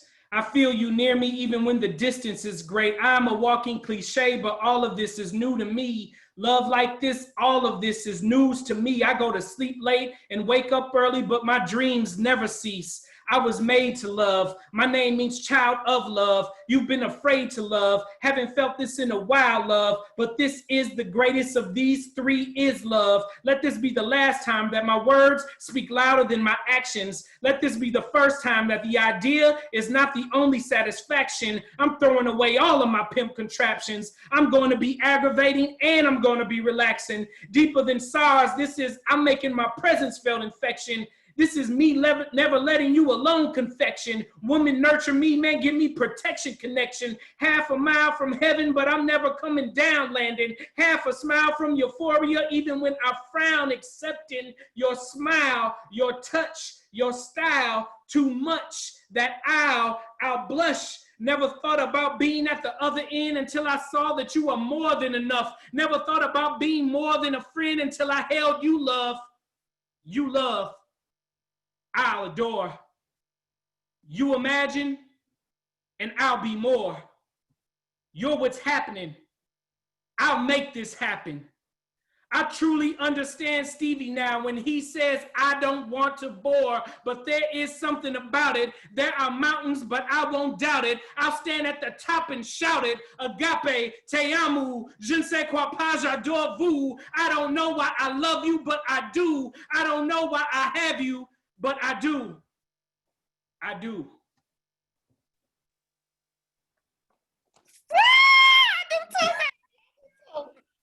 You track better. Track number six. There it is. You know I got you, brother. Back talk. That's all right. Side back. Refreshing. Yes. Right eye is acting up. I want to do the poem I wrote for our wedding. And then I'm gonna leave those love poems for another time, but I'm not trying to cry tonight. Y'all cutting onions in here. Too late. I know I had it.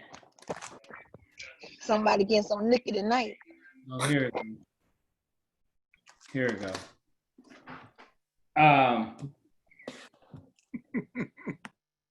So y'all, okay. So here's another thing, because when we got married, when we were about to get married,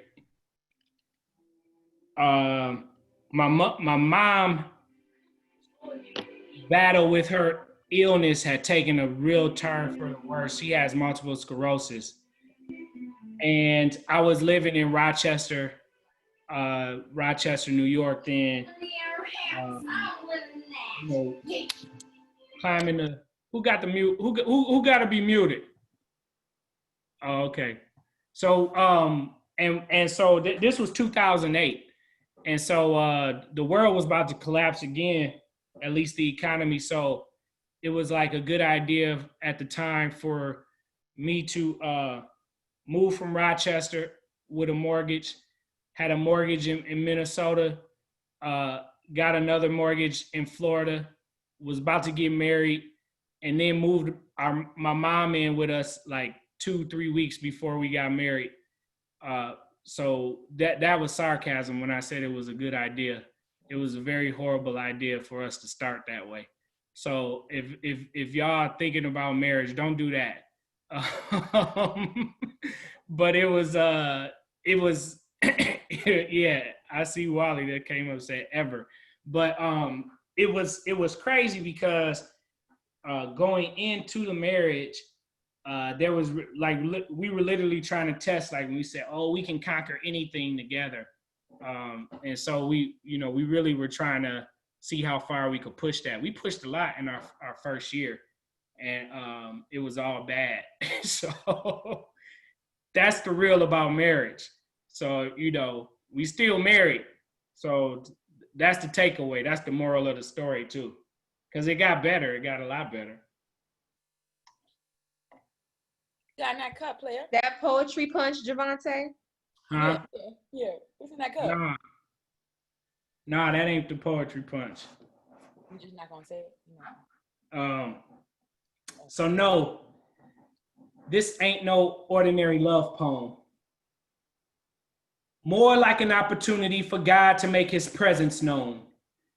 It's a confession of my faith, a fuel to the fire of the most passionate place, one I really don't even talk about. It's all too deep, my soul.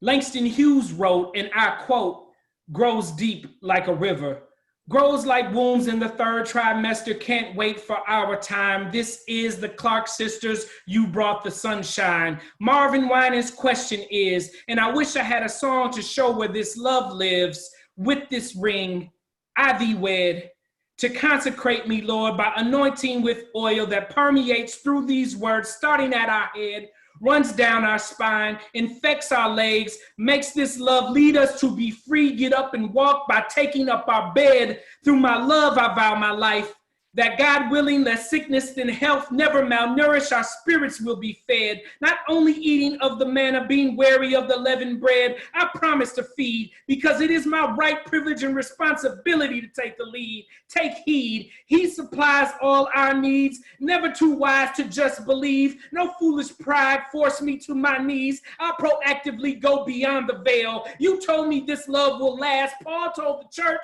at Corinth, his love never fails. When the valleys come, together we travail. When the peaks come, we press toward our mark, not resting on our laurels. After all, who are we if we straight, but our people have not prevailed? We'll laugh through the loops, dance through the hoops. I promise when our children ask if God exists, we'll offer up ourselves and our love for our people as proof. And then there is you. Dreams do come, but rarely come true.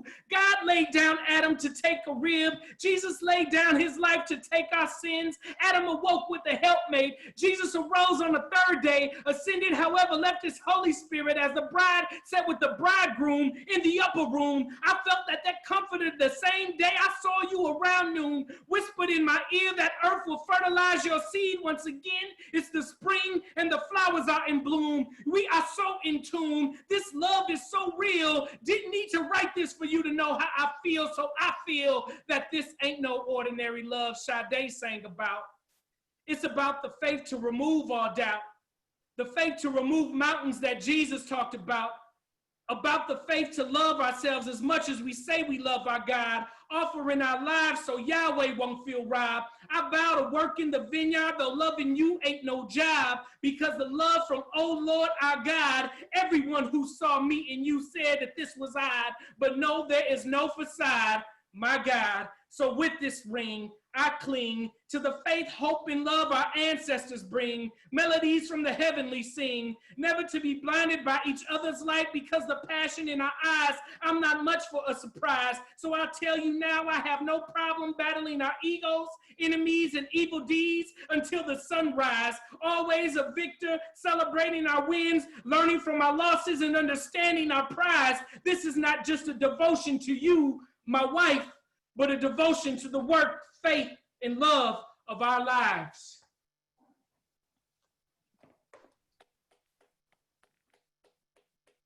Yeah. All right now. All right now.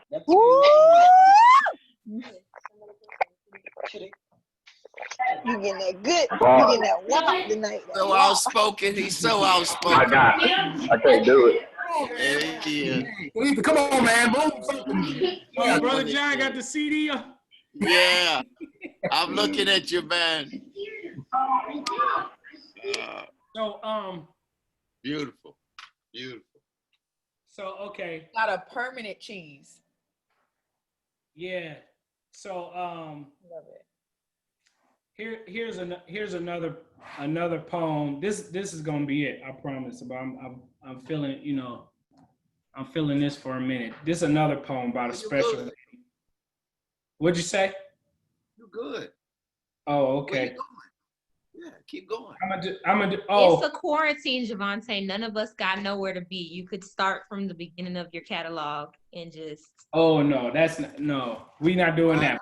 But these are poems I'm feeling, so I'm about to do this one more about a special. But I'm gonna tell another story though. So in that poem I wrote, that Dying Unarmed, where I list the names of all of the brothers who lost their lives, untimely or in a way we would prefer not. I say somewhere in there, I need a school of business, a church that's all Black.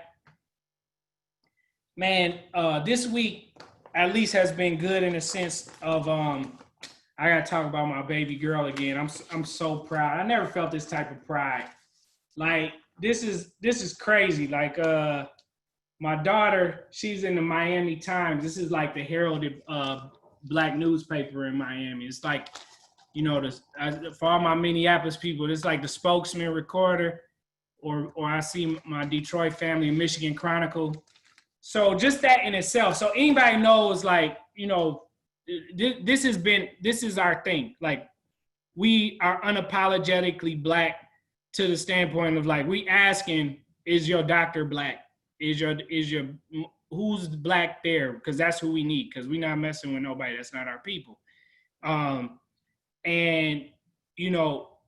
it's playing out in a way that now we see the fruition of. Sometimes it's hard, opportunities pop up, and I done lived in a lot of places and come everywhere, and I'm always trying to get back to Black, literally get back to Black. So people were like, oh, this is a guy who did a back to Black list. But this is the business section of the Black paper, and they talking about Black banks, and that's my baby at the bottom winning an essay contest about Black money and Black finance. So, and they printed it. So I went out, I had to go. But the crazy thing, I had to find the paper at all the Spanish spots. They ain't have them nowhere else. I had to go and I bought like all these papers. I see my dad over there salivating. I got you a paper. So, but this is, why'd I bring this up? Oh, I think just to brag, probably. It's all right. That's good. Yeah. So anyway, I'm gonna do this one. This is definitely for a special lady. So, Wiley, you might want to plug your ears. I'm just telling you that in advance. But this was inspired by you, Wiley. That was the point I brought you up. This was, look at your face. You got that poem with all the different music tracks. What's the name of that poem? You on mute. You on mute. The soundtrack of my life. I was trying to unmute myself. Soundtrack of my life. Yeah. I love that concept. So I ain't laid it on a track yet, but this is the poem. Tell me if you can pick up all of the references. So, once upon a time, there was a woman that was a mix between LL's round the way girl and mint condition so fine. Isley Brothers asked, who's that lady? I told Ron that this was the kind where not only would you drink the bathwater, but you would also suck her toes like you were giving them a pedicure and a shoe shine at the same damn time. Stevie called this girl Blue a golden lady. I always wanted to know about the treasure buried in her gold mine. She spoke to me sometimes. Most recently nudged me to say, I like the way you think, so it facetiously got me to thinking. My eyes are wide shut, but I'm blinking. Is she aware that I'm a sucker for a third eye sighting? And that those 6 words are music to my ears like Stevie's music of my mind?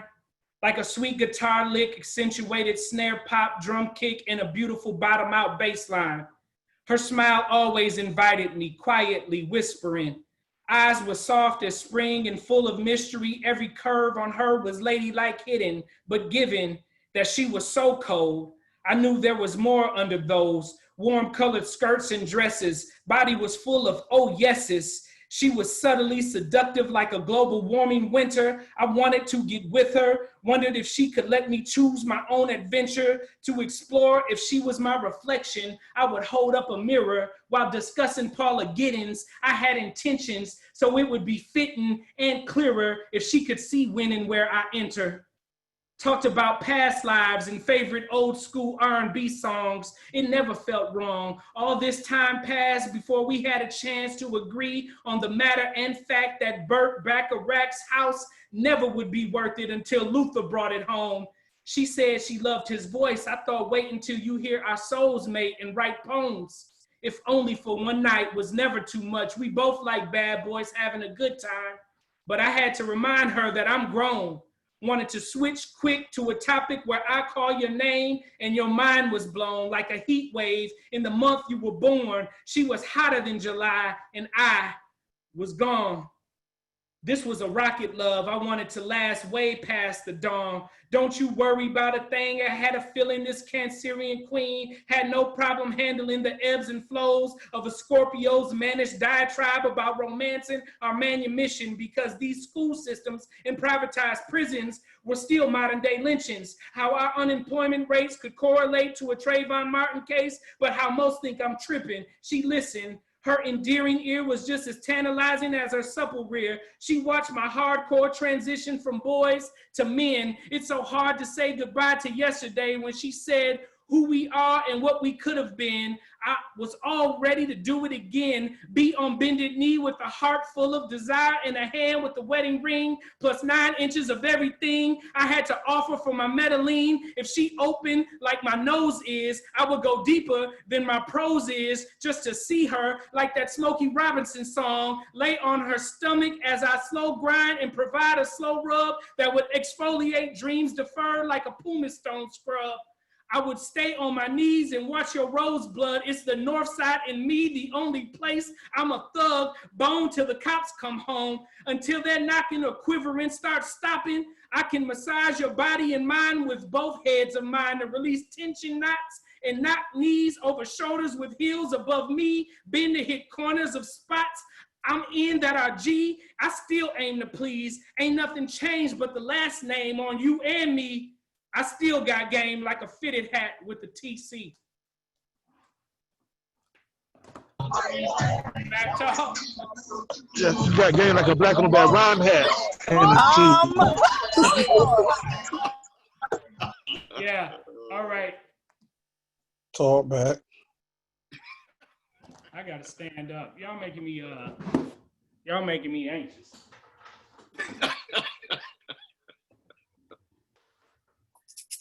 So that's all right. That's enough for the love poems.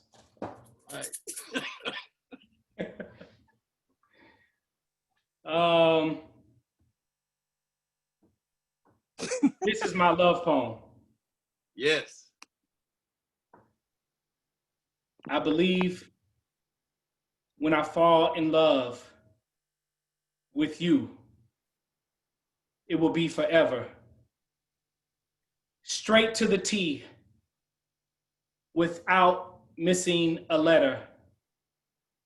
And although it's not about you and me, ironically, it's about being together.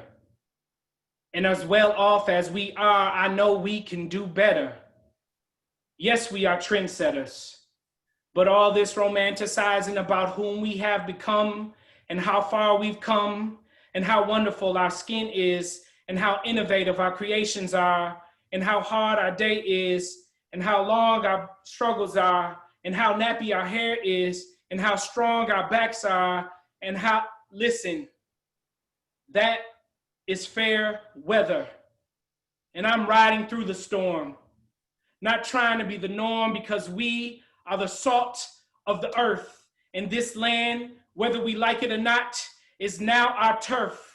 So however wonderful going back to Africa may be, it will never solve our problem with the equation of self-worth. Plus, our purpose must be fulfilled. I mean, when has it ever been cool to work and then leave before you get paid for something like, I don't know, a whole country, the world's richest country that you more than helped build? Just another quick question. We're climbing up a mountain, right? Right. Thank you for coming off mute. I said, we climbing up a mountain, right? Right. A tedious climb, right? Right. Fingernail scrapes on the stones, right? Right. And at the same time, when we slip, we're trying to atone, right? Right. We climbing up this mountain, right? Right. We pressing towards our goal, right? Right. How will we ever get to the top with stiletto heels? How will we ever get to the top with 24-inch wheels?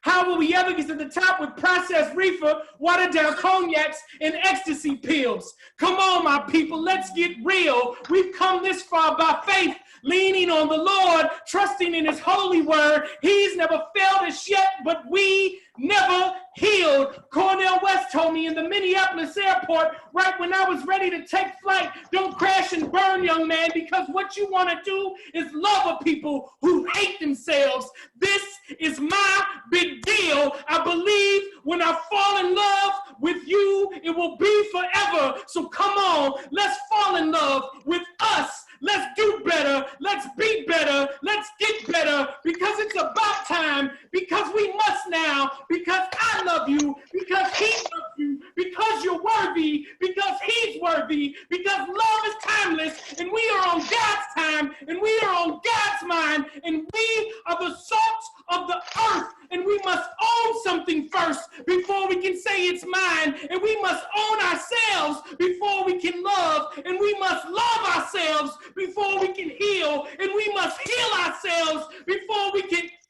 This is my love poem. Hey. Woo! So track number 12. What'd you say? I said that's track number 12, brother. SCK. Get loud, Javonte, because I live downstairs from Steel Toe Bobby and Leadfoot Cynthia, so go ahead and get loud. So that poem, it's interesting. That's the first poem I did. I don't know if I had really set out to start Black on Black Rhyme, the Rock in Rochester, but I was definitely looking for poetry when I moved there in January in upstate New York. This is not New York City. This is upstate New York. This is like Buffalo. This is like, they got more snow than Minnesota. It's not as cold, but it's like more snow per year than Minnesota. It was like, dang, what I'm gonna do is January. Let me try to at least find a poetry spot. And so, you know, I went to this art gallery, and it was, you know, it was a Black art gallery. They was doing some poetry thing, and all the poets were absolutely horrible, absolutely just trash, absolutely horrible. And so, you know, and they were like, oh, it was like, what is high? What is higher? You know, and y'all know I don't even like poets that are not black on black rhyme poets. So, you know, people be trying to be friends with me and stuff. And I be like, nah, y'all not, no, that's not my cup of tea. So I don't know if it's elitist or a purist or, you know, if it ain't for the folk, I ain't really with it. I ain't trying to be kumbaya, none of that stuff. So there was a lot of that going on. So I was like, all right, I'm gonna do this poem. So the dude was like, oh, we gonna play behind you. And I was like, oh, this is already starting bad because now he want to play behind me. And I'm not one of them poets that's like, yeah, you know, I'm not Coco Brown. Shout out to Coco Brown. He always gonna come with that voice. You know, my voice is nasally from the Midwest. I was like, bruh, just don't play no music. But he played the music until he stopped when I started, you know, being Javonte or whatever. But the interesting thing was the brother who owned the art gallery, he came up to me. He was just like, this is exactly what the doctor ordered. We need you up here. Let me know anything we can do to support. And I was like, damn, I think I called Keith like right away, like, bruh, I think I got to start a black on black rhyme up here. He was like, oh, okay, let's do it, you know? And I was like, all right, I'm going to get back to you. Like a week later, I was at another community center. So here's the thing. This may take a little second. This is part of the story, but you know, when you go to school and you go out or wherever you go and you go away from home, do not just assimilate to wherever you are, because if you feel like you need to be safe, like go find your people. Go find your people, because there are so many jewels about us everywhere we are. And the people that I've met everywhere that I've been, I see what my brother Teron was on here. I met him up there. He's originally from Buffalo, but he lived in Rochester. I don't know if he's still on or not, but you know, when you go in to find your people, wherever you're from, you're gonna find like-minded connections and spirits. And so about a week later, there was an event. I don't even know what the event was. I think it may have been like Black Awareness Week, like, you know, Randy Watson may have been there or something, but it was at something called Boab Cultural Center. So I'm like, oh, Boab has got all my buzzwords. I'm like, must be African. I'm there, you know. So I show up, and it's this woman up there, and you know, the band looked like they weren't together because the woman had this whole like Jill Scott, Lauryn Hill, Erykah Badu look happening, and then they had a guitar player that was like really rock and roll looking. And then they had two keyboardists who looked like, you know, they really so dope, but just happened to play keys. And then the drummer looked like, you know, super player, fresh dress. You know, most drummers actually do look like that or whatever. And so, you know, they get to going, and I'm like, damn, you know, I actually have an okay ear to hear like music. So I'm like, wait, this band is good. I'm like, wait, what are they doing? This band is incredible. So I go up, rush them afterward. I'm like, yo, who are y'all? They're like, oh, we are cousins, you know, some brothers and all of this stuff. Like, damn, y'all got a CD or something? Like, what did happen here?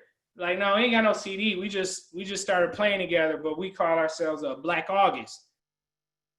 Whoa, you call yourselves what? Black August. So I'm like, man, I need somebody's number, all of this stuff. So long story short, Black on Black Rhyme, the rock started with just the band and myself. And then I was like flying in poets every time we did a show because they had no poets in Rochester that were developed at that time. You fast forward, Rochester got some of the most amazing poets now. They're you know, Brave New Voices team be killing it. You know, definitely was a cultivation that happened. This band, so one of the keyboardists went on to be the music director for August Alsina. He produced like 4 or 5 cuts from Lil Wayne's last one. He produced some stuff on Futures. The other dude got all the production credit for Doja Cat and you know, somebody else, the other keyboardist. They all produced my last album too. The lead singer, who, you know, just incredible, like powerhouse voice. She was like, I don't want to sing. Like, she's born to sing. She's one of these people born to sing. She's like, nah, my brother's been locked up in Attica, upstate New York, Western New York, for like 30 years for an unarmed robbery. So she wanted to be a defense attorney. So I'm like, but you're like born to sing. Like, you need to go, y'all need to hit the road. Like, y'all really got that level of, you know, this was before any of them was producing records, all this stuff. But she took a detour. She became a defense attorney.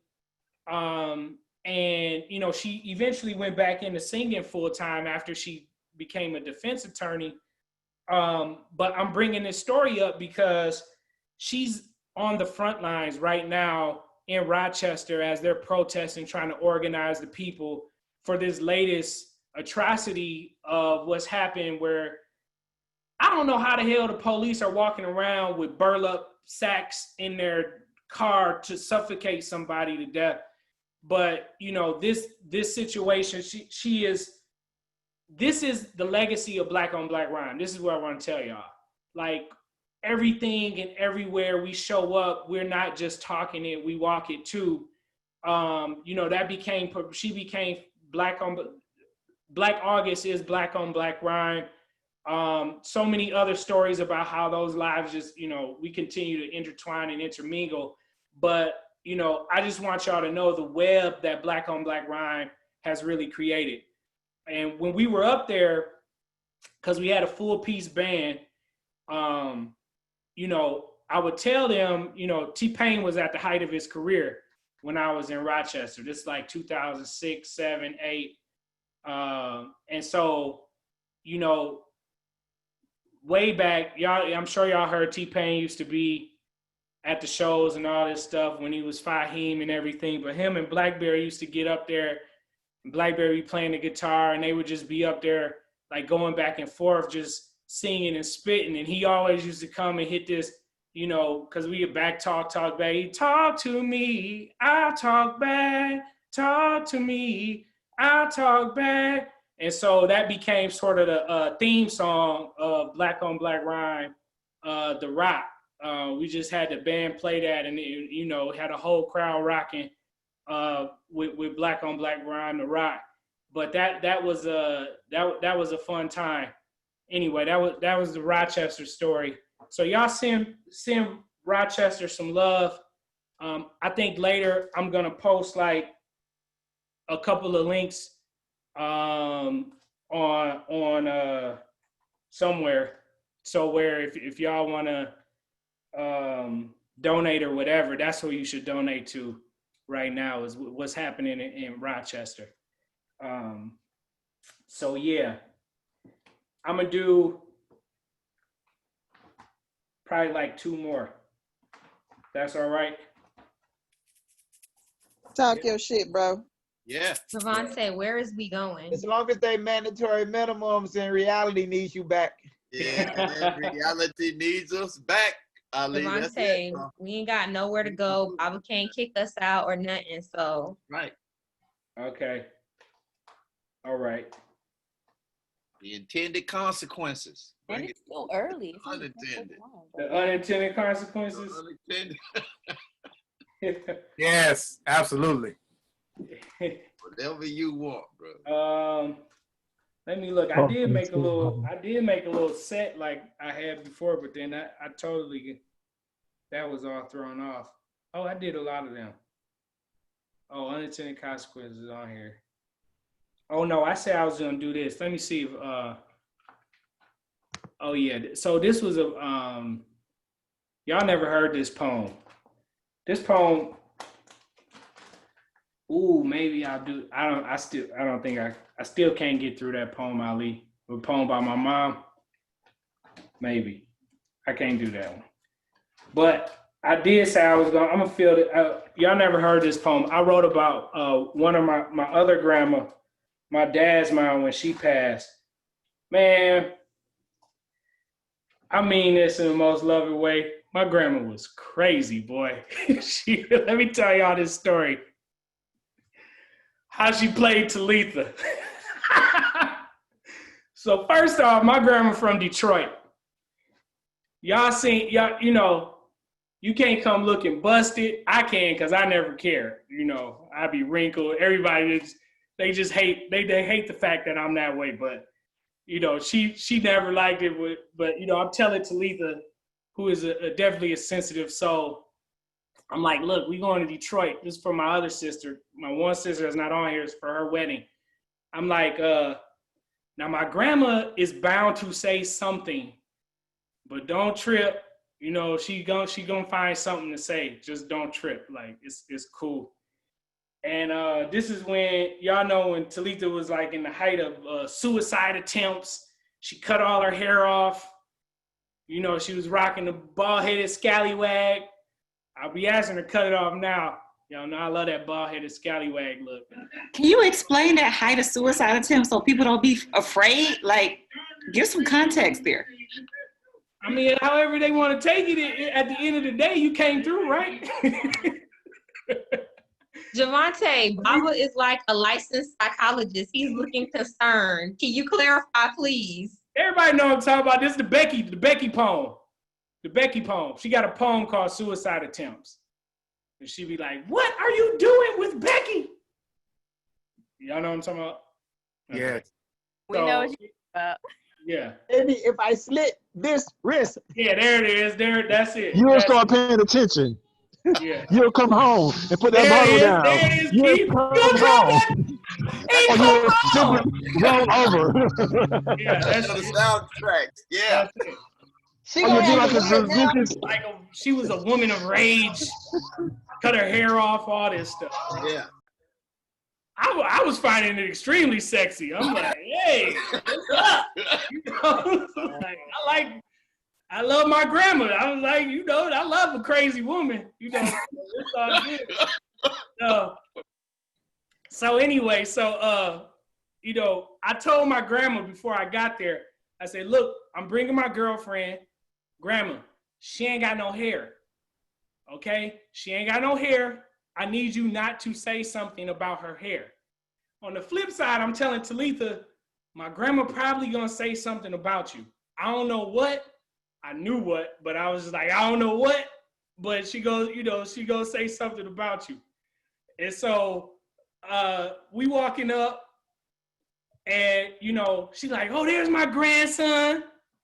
And she hugged me, and she looked over my shoulder. She looking at Talitha dead in the face. Damn, Vonte, you ain't tell me she was bald. So this is just one of many stories about the type of woman my grandma was. But it was hilarious because I was like, Grandma, I did tell you that. You said she ain't had no hair. I didn't know it was bald. Like, oh man. But the thing about her though, she really had a reason to be crazy. Like she lived an incredible life, and was like crazy strong. And all the women in my family just crazy, like they crazy because they strong. They strong because they crazy. But this is also the beauty in Black women. My grandma lost 2 children before she passed. She went through, she lost both of them, very, very early. My uncle was like 31, and my aunt, who I never met, she was like 3. She adopted 3 kids. They're all like my age. So she raised all her kids, then got bored, I guess, and just adopted 3 kids on her own. Single mother, and loved them to death too. Like this is what I'm talking about. Like she just liked doing crazy stuff like that, And so this poem, and the thing was, she was so proud of all of us, and there was never, you know, my daughter, I'd be like, look, is you gonna do something or not? I ain't got time for the, oh, I'm scared, all this stuff. My grandma was like, you gonna do something. You about to do, go up there in front of the church, go up there, do something, you know, call you out, do something. That was who my grandma was. So I was not really, I only performed this poem one time, and it was at her funeral. But this been on my spirit lately, so I wanted to do this. I call this Psalms of Shirley's.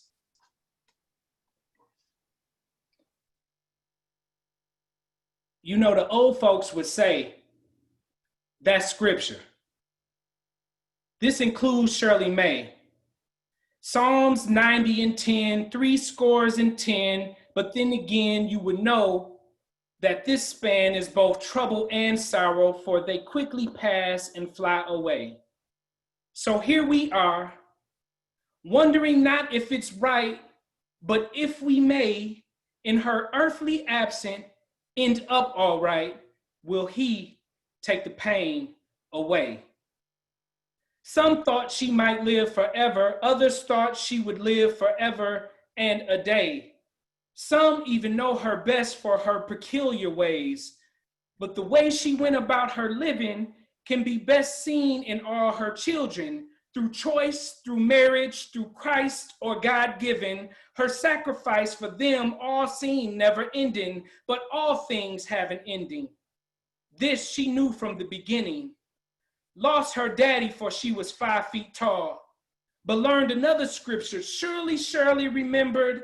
Psalms 30 verse 11, Lord, you turn my mourning into joy. Monique, Pierre, Paul, and my oldest boy, Gigi, who saw most of it all.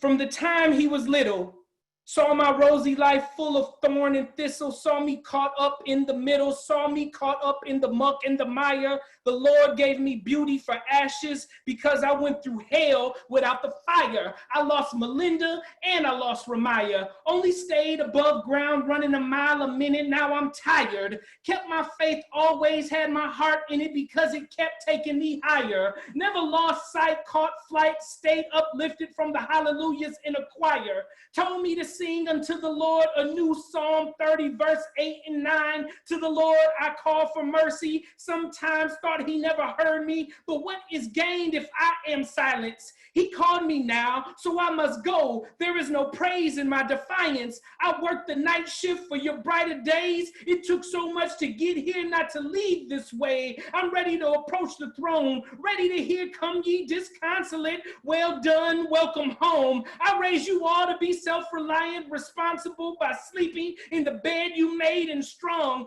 Time to take me down from any pedestal you put me on. The only way to honor me when I am gone is to build a legacy, look past my wrongs, celebrate the best in me. It won't be long till we meet again, so keep trying. I was never much for many words, but if you say my actions weren't proof of my love, well, I know you heifers and fools are lying. So when you finish with all this clapping, singing, speaking, and crying, remember, though he slay me, Jesus saved me. So yet will I trust him, and away I'll be flying. Back talk. Talk back. That's beautiful. Beautiful. Talk back. Beautiful. Hey.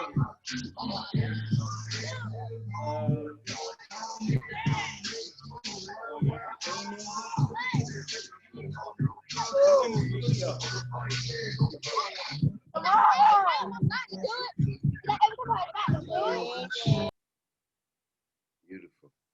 Oh, I thought it was a duet. Okay. All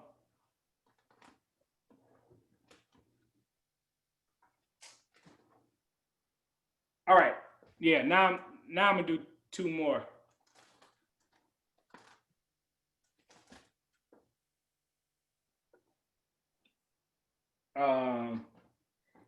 This is a little outdated. It didn't age like I thought it would, but this was my first signature piece. It's called Liberate. What's in that cup? You keep asking. Right. What is in that cup?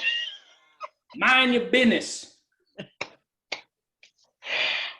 Track 12. Hit us with track 12, Javonte. You know I got all the goods. I've been asking him what's in that cup for the past hour. Crystal, if I see you eat one more thing. What y'all got? What you got in that cup? It's liquid. Okay. All right. I love songs, except when my favorite MC does love songs. For so long, I felt that music should be angry and express the infuriation of those feeling the opposite of liberation. But I guess I'm feeling free, so I guess I needed patience. But I want my people to be. You see, right now it's too late for treaty contracts. On the contrast, I'll blast, I'll pass, I'll fast, I'll pray, I'll plead, I'll bleed for that day when my vote counts. My worth to this nation is recognized in substantial amounts. Crack and powder cocaine get the same sentence per ounce. My modern domain is mine to account for. Clean water can be found in water fountains of inner city stores. White boys start rocking Timberlands, black men start wearing Birkenstocks and flip-flops because there is nothing more to fight for except holy wars for holiness, not against nations, but against the Prince of Darkness. And the Prince of Peace is pleased with my good deeds and is ready to come back for me, if not combat with me. For we wrestle not against flesh and blood, but against principalities. I want my people to be free, not enslaved by the images on BET, not enslaved by tailor-made suits, throwback, flat-brim, colorful ball caps, wing tips, too big tees, or Nikes. Not enslaved by executive keys that unlock corner offices or golden handcuffs. Success at all costs. All you have to do is call the man boss affectionately. Not enslaved by the thought that you are my brother now because we're in the same fraternity. That is my birthright. Not enslaved by the need for recognition of service and good deeds when I have done right. That is my birth responsibility. Not enslaved by our irresponsible fathers being raised by women who are our mothers and fathers, being raised by streets that made us more frugal and less frivolous. But if we are more frivolous because of more affluences, realize that that is not a right, but a privilege. And you can't help it. You can help it because there is a responsibility to bring others to the light who are less privileged. Not enslaved by hopes of being rich before 26 for no other reason except for I ain't never had nothing except for dope lyrics. Across that's wicked. I swing sticks. I lay hits. A stinging pitch. A post where I pitch. Nickels and dimes. My girl's a nickel, but I got dimes. I started with nickels, but now I'm 20 and I serve dubs. I sit on deuces. I flip birds and QPs. I can QB with accuracy, and I run a 4-3. I have a shot that hits long range threes. I have a shot that hits 12-year-old girls in the head on the honor roll on the computer doing homework in the middle of Minneapolis in the middle of the day over South. I pick white hoes over black women because they let me come in their mouth. I ain't never had nothing, not even an escape, not even a way out. Death is my only way out because I don't see through my ice ropes and chains. I don't see through my bad credit and long rap sheet with alias names. I don't see through my children growing up not knowing my name, not because of my aliases, but because of my 80-hour work weeks or my chain gang. It's all the same. The prison is in my brain. The prison is in my spirit. I want my people to be free. Be liberated when you hear it. Back top. Tall back. Oh, back. man. Yeah, now I'm Wake 'em sweating.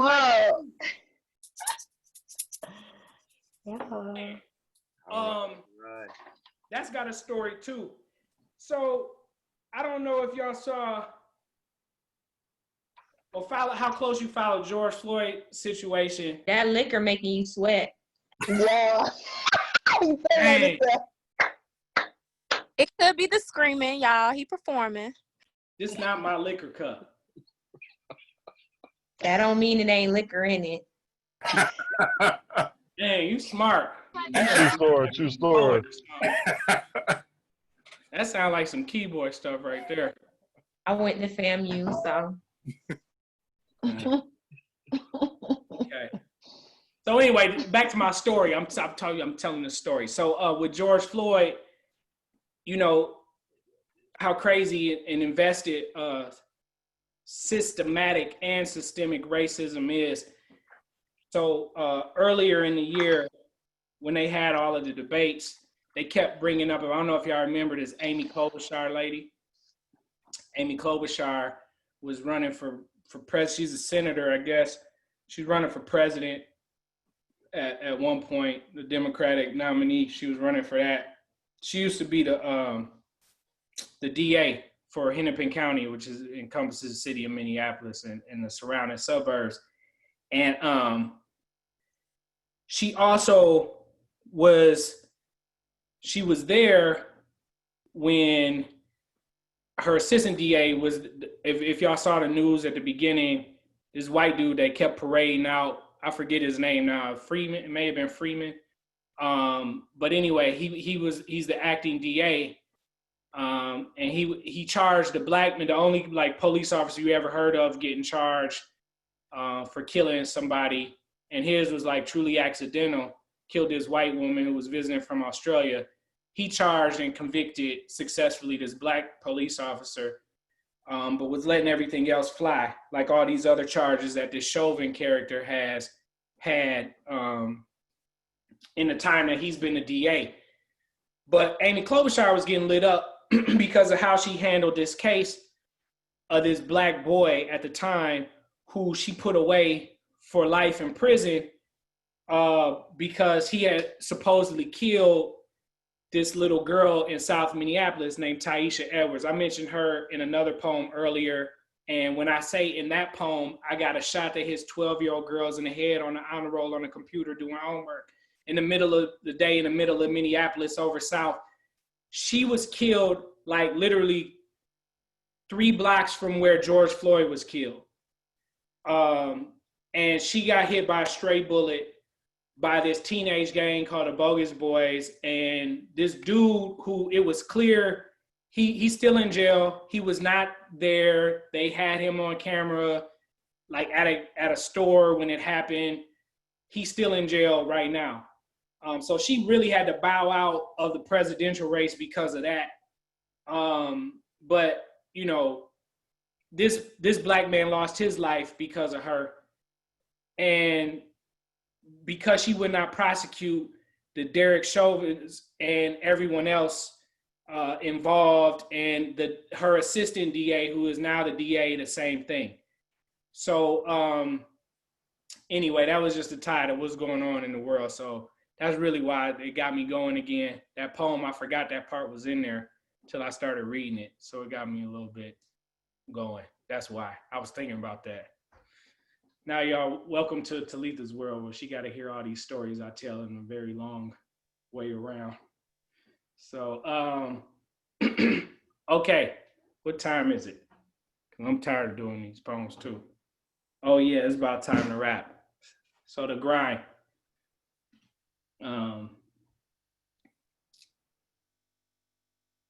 My grandfather smooths metals with files, no handles.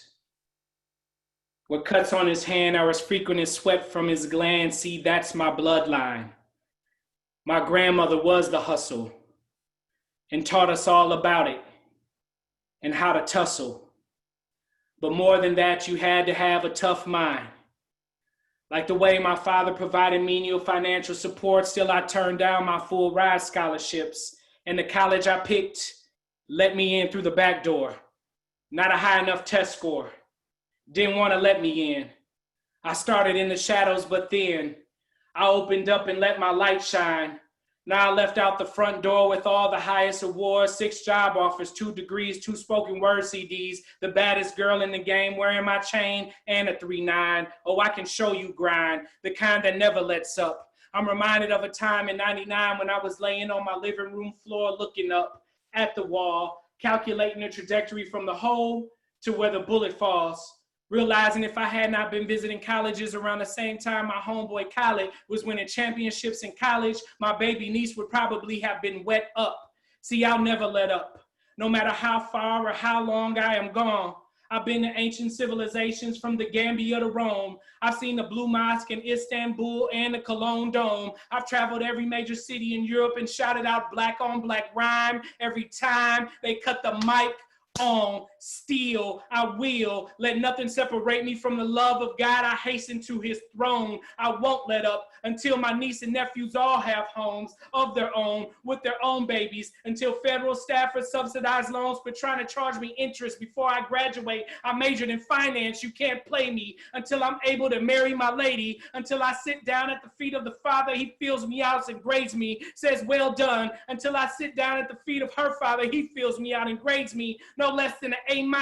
He allows me to call his princess my highness, and she becomes queen, until not just on CDs talking about liberation, but in the hood and backwards lost churches fighting for liberation. You will find us. See, the grind is my security blanket like Linus, and I'm not working for peanuts. I'm working to free us, because time is not only against us, it's behind us. Oh, I can show you grind. My Uncle Marcus would tell you that hard work will always outshine a beautiful mind. Oh, I can show you grind. My Auntie Mimi would tell you one job is cool, but if you are really trying to grind, then you need at least two. So when I went away to school, she told me if I needed assistance, either with tuition or someone who got flipping, she had the money or the ice pick, and I could pick which one, but the grind must go on, so anything I needed would get done. Told me when I went overseas to get a gun, just to let everyone know that the life I have, I'm living it for me, but I ain't the only one. My little cousins, nieces, and nephews I see that need sun, so go ahead, Bookie, and let your light shine. Oh, I can show you grind. When them scholarships ran out, I got out, refurbished houses and laid blacktop in the blistering sun, fixed air conditioners, clean dumpsters, clean toilets, and deliver pizzas to nearly everyone, deliver messages about us being free on my CDs, and sold it to nearly everyone, made sure everyone I knew had a black on black rhyme tee and purchased it. Either that or they worked for it through faith and trust and spirit and truth worshiping, or understood up the mountain we are climbing. I'm finished here, but I'll never stop grinding, or I can show you grind. All right, man. Nobody told me that the road would be easy. Listen. Woo! That was so dope. That's key. Yeah. Right. Hey, Javonte, that was one heaven of a set. Good song. And let's do the Big Bars. Keys version. Bars. That's bars. Thank you. Bars. Beautiful. Bars. Bless. Whole family is blessed us today. Yes. Beautiful, man. Great job tonight, Javonte. Great job. Yeah. Killed that, bro. Yeah, you killed that, then resurrected I'm it, waiting then on killed the it. outro from Amiri. I'm gonna say this. I'm gonna say this last thing though. Seriously, I just want to reiterate how much I appreciate Keith Boy Rogers, what he created, and not just created, but cultivated in all of us. When we used to sit up in that house and just, you know, it was never like a grade in somebody's poem, but it was just about, look, if you meant that line, this is how you gotta say it. You know, if you really trying to get this off, you need to change the inflections and what you're doing. It was really about sharpening your skill set so you could be a better performer. And then your writing, just being around the likes of like a Brother John, like, bruh, you think you deep? You need to play, you know, it ain't just about a wordplay or a simile or a metaphor. It's what are you trying to convey, and how can you convey it? So, you know I can see in the younger ones who came behind me, you know, because I think it's been 17 years or so, 18, 17 years of Black on Black Rhyme, or the 22. I can hear it and see it in you all, but you know, it's so important to continue that and help people find their voices. It's, you know, it's such full circle. I'm reading these now because I just don't have time anymore to like be memorizing poetry and all different other types of numbers are in my head, and like how can I help make sure the cruise industry doesn't die number. So that's what's in my brain right now. But when I always wrote poetry before Black on Black Rhyme, but when I used to go to the open mic, the mic would be right here, and this would be my book. Like, you know, I'd be like, all right, you know, do a poem like that. And Keith was like, bruh, you are way too good to be reading from that book. Whatever you need to do to memorize those poems, you need to memorize those poems. So, you know, it's more than just the dedication of making sure there's always an outlet for y'all to be able to speak. Like, it's a real craft here.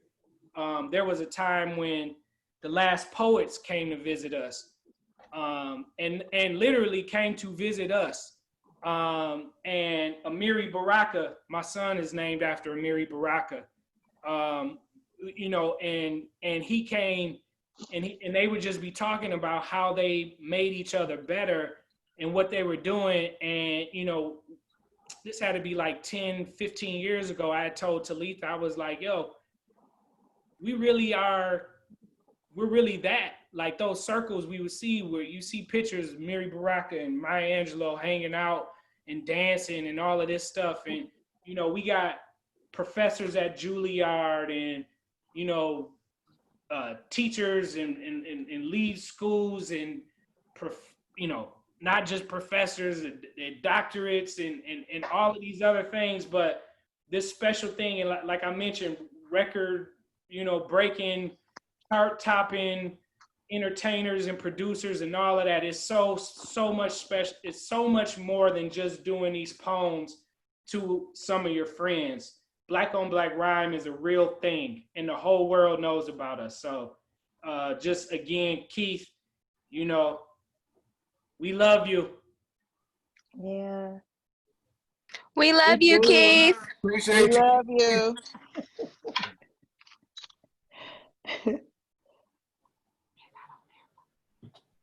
Keith gone. Keith, Derek, Derek, it's on you. Keith got that 2G network. Oh man, I'm driving, man. I'm gonna have to wait. Y'all said y'all love back to get into HOV lane, like I was Jay-Z or somebody. I love y'all black. I love y'all black. And then you're gonna start talking about my network. Start talking about my network. How about that? That's the only way you can be a fisherman man is your network. But Javonte, man, great feature, man. You know, a lot of these started this great feature and shit. You know, so keep it up, keep it up, keep it up. We might have to start doing double features of our past just to get something doing. Gotta trick y'all some type of way.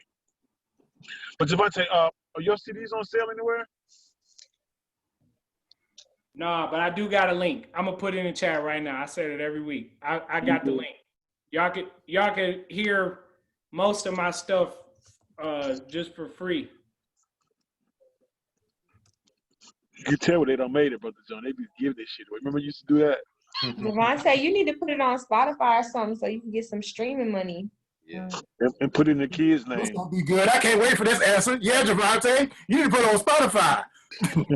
Yeah, no. Why you wait for that one answer? Why do you put it on titles? Nah, because of that. But you know, Javonte don't believe in like man, look, the CD out there, you need to find it if you want it. Like Javonte got the haze to get his poetry. Bring him back some sugar cookies from New Orleans. I still got that burner.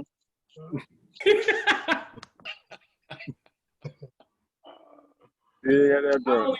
I only ever made a CD to start with because that was the only way I could memorize. I memorize rap lyrics by listening to the album. So I'm like, okay, I can memorize my poems if I hear myself.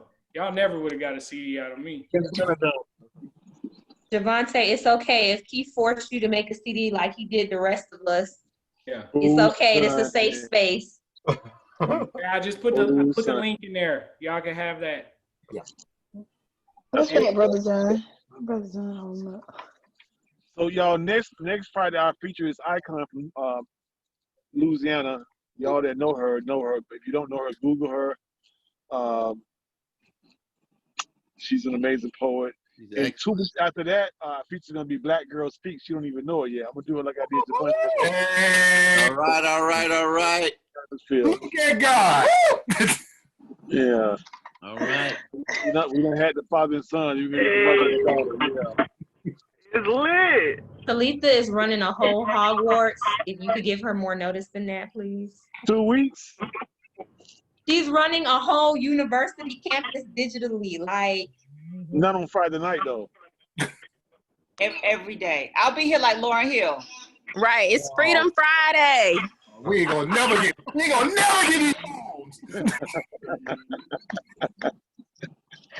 Wait on it. Wait on it like Lauren. Like we talked about, Talitha, when you work for yourself, you can't bullshit your job. Everybody looking for you. Everybody got a question for you. I cannot. I'm about to do lesson plans for Ashley, baby, right when we got off the phone, because she just came in. I'm about right when we get off this call.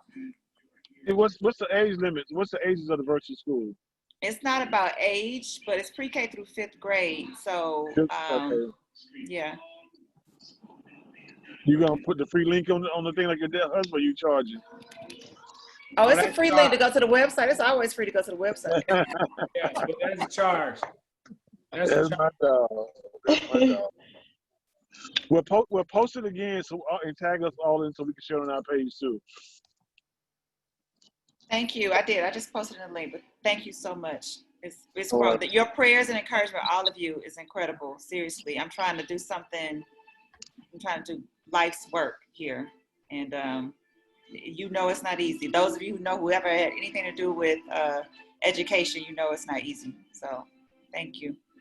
Man, shout out to all my siblings but one, cause he at work is on here. I'm trying to see everybody. Nisha, I see Nisha on there now. Tay, Tiff, Chaz, my dad. These are I know some of them, right? They do like poetry.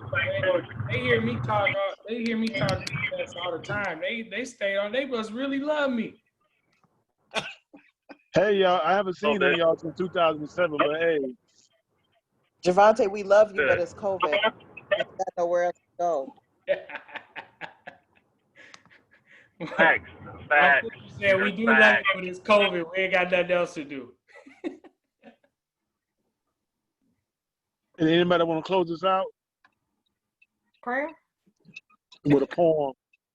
Oh, hey, got intricate on. Javonte, do a poem. Got intricate, AKA from on. I got a homeboy that got a prayer poem. He used to actually do it before, like when I was on the slam team with him. He would do it like before we went into our bouts and stuff. Who was it? His name's Javonte. Hey, shout out to that slam team. All 4 of us on here.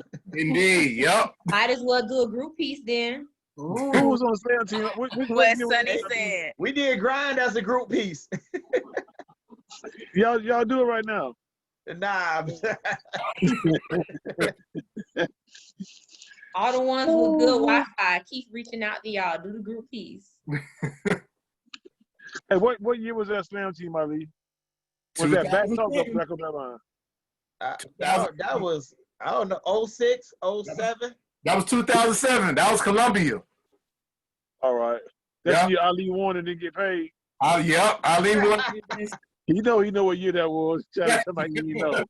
All I know is if I was on the team, we went to the finals. That's all I'm saying. Okay. We thought Javonte. You was on Javonte, Ali. Yeah. Oh, I could do my little black on black rhyme poem. You gonna do it, Sonny? Sonny, you gonna close us out with the poem? Can I read it? You gotta. Yeah, Keith ain't there to snatch your paper. Read it. Girl, gonna read that poem. Stop playing. Okay. Let me pull it up. And Sonny, congratulations on your successful business too. On my what? Your business. Yes, that food is everything. Chef Sonny. Thank y'all. So that's what I have going on. I'm not a poet no more.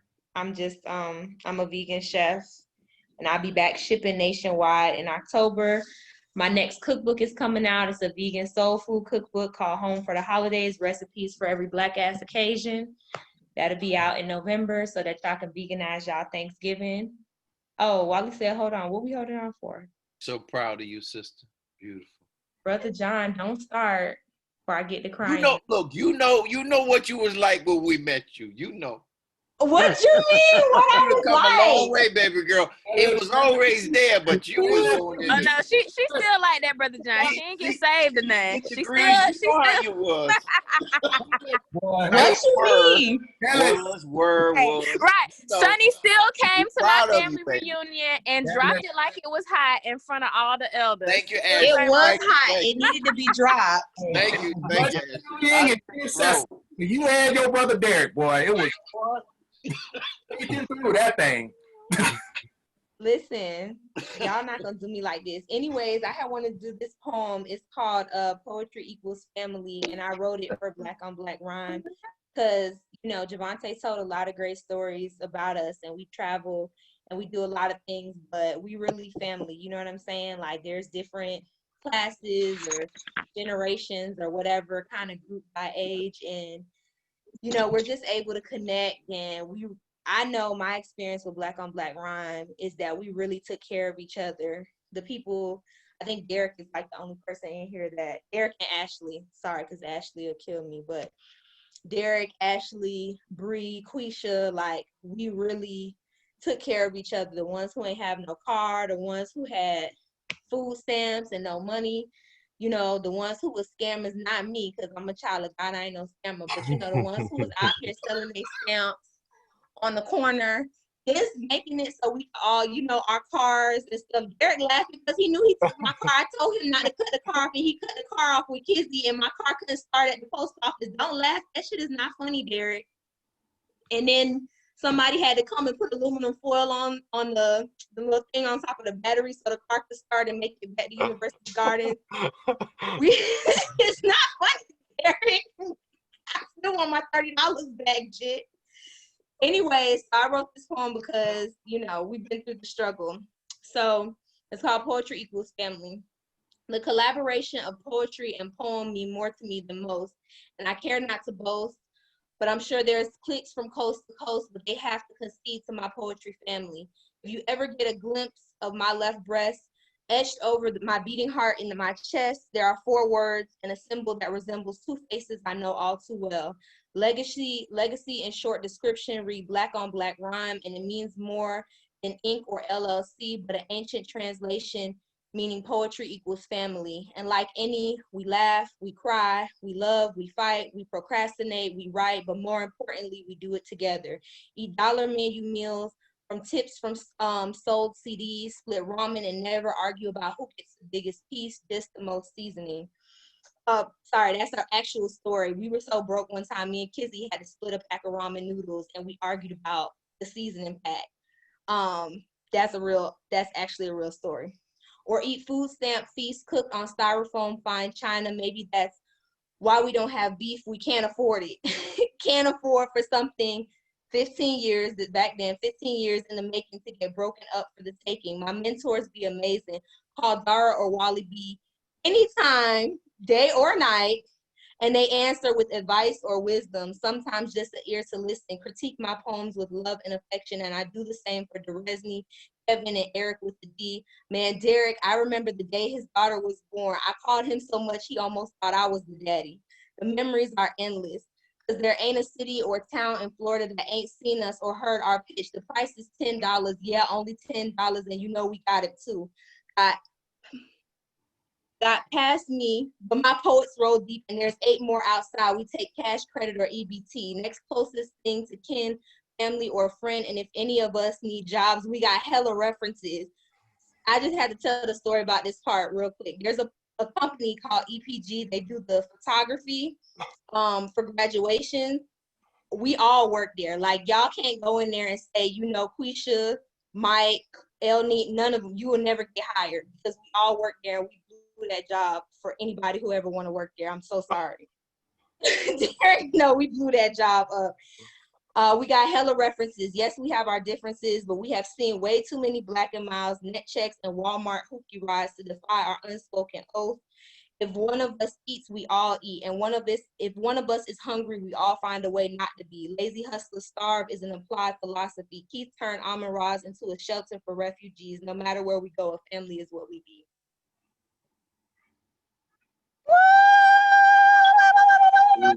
Oh, Oh, Amin Ra. Yeah, that's what I'm Amin talking Ra, about. child. Sonny, that was nice. That was nice. We used to be Yeah, I broke got for them. real. Like, oh my God, I'm a thousandaire now, so I don't know that life no more. But child, we was, So, we was broke. so I got one more story about that. So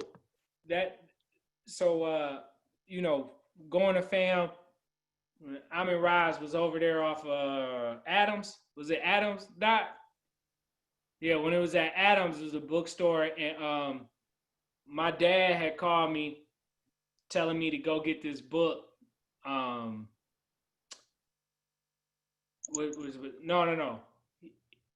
My mom had called me telling me to go get this book, Powernomics. It was by Claude Anderson.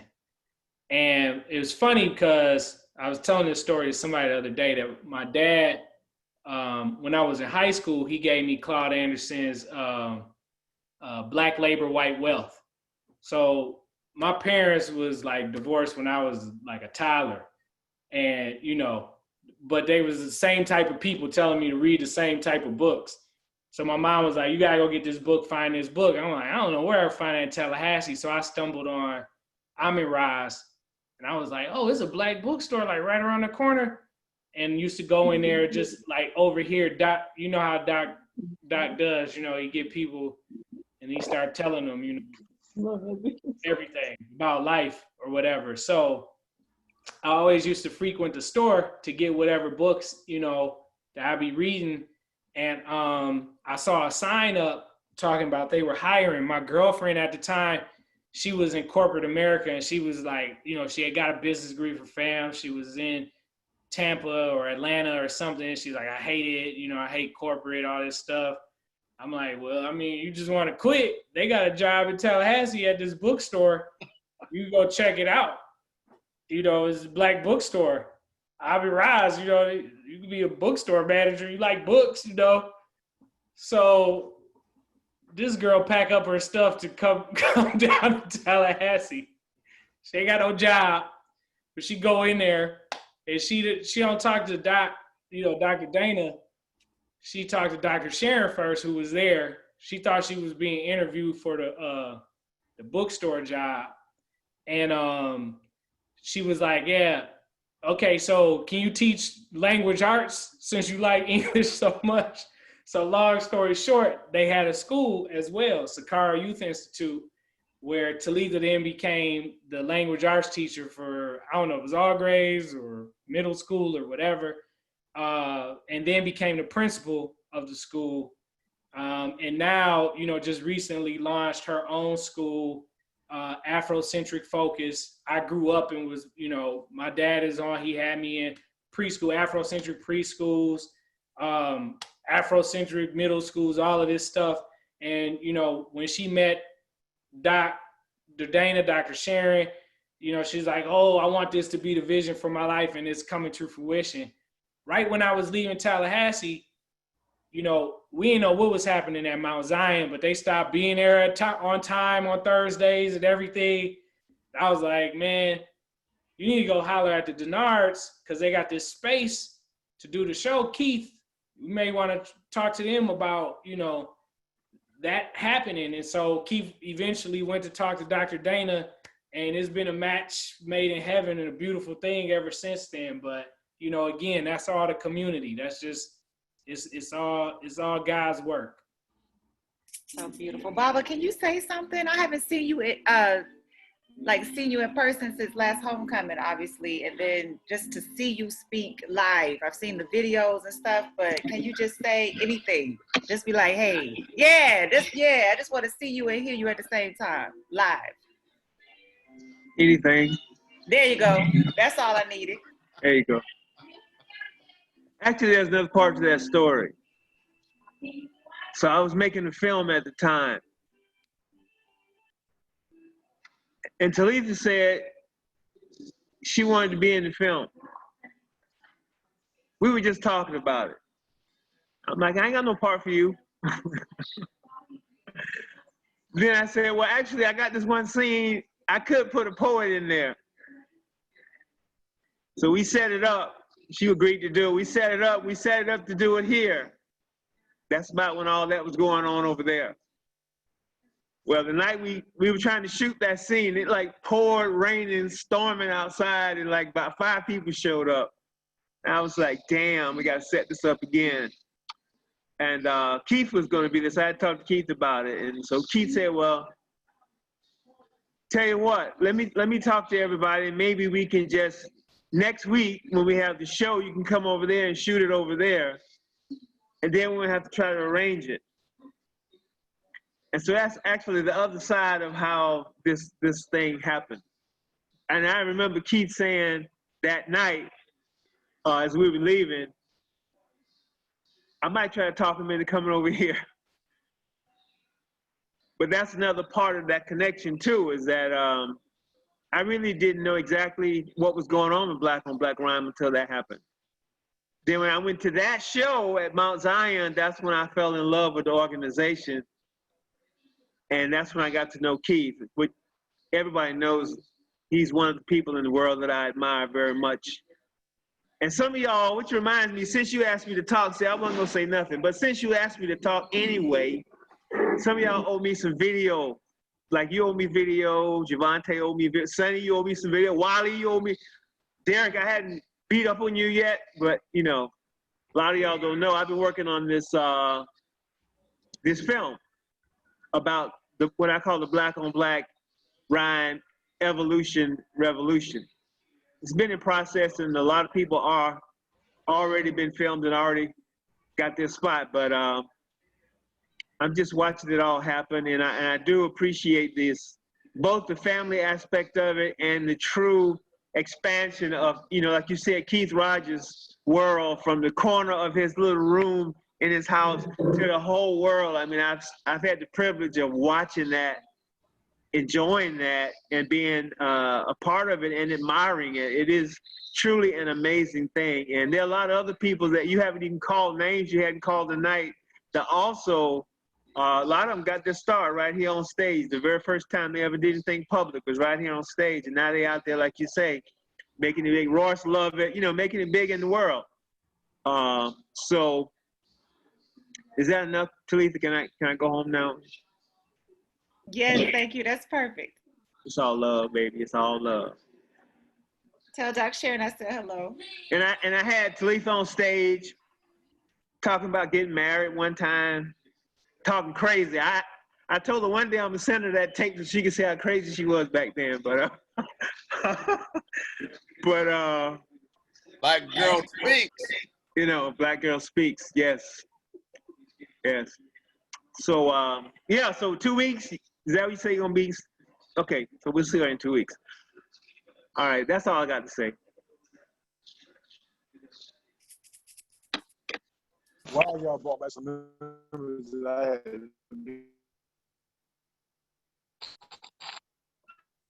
All right. No more. Doc, I love that background too. I ain't seen you in like 6 months.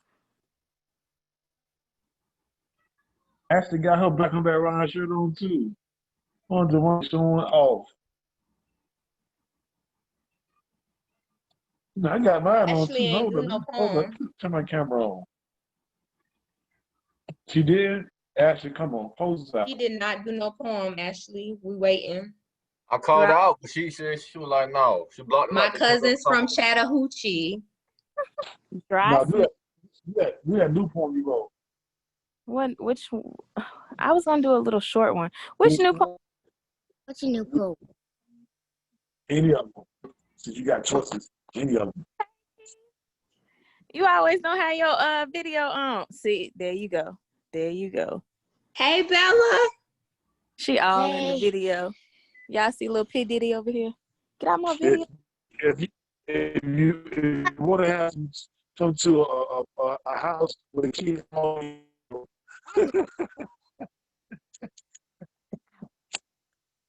doggone Sugar Night on the West Side. So I don't know. I gotta bye. I got a short little poem. Oh, Ashley, guess what? What? Guess who's here with me? Kenzie, Ashley's sister. Hey, Kenzie. Hi. Let me see her. She right there. Hey. I ain't seen you in so long. Looking like your mama and your daddy combined. Good Lord. Hey, Carol. You have Hey. a sister. I heard you got to do. Like mommy and daddy. Daddy, just stop playing your shoe.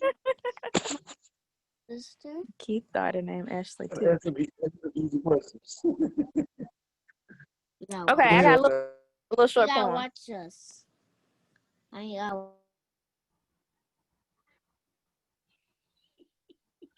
Actually, put yourself on mute to yell at your kids.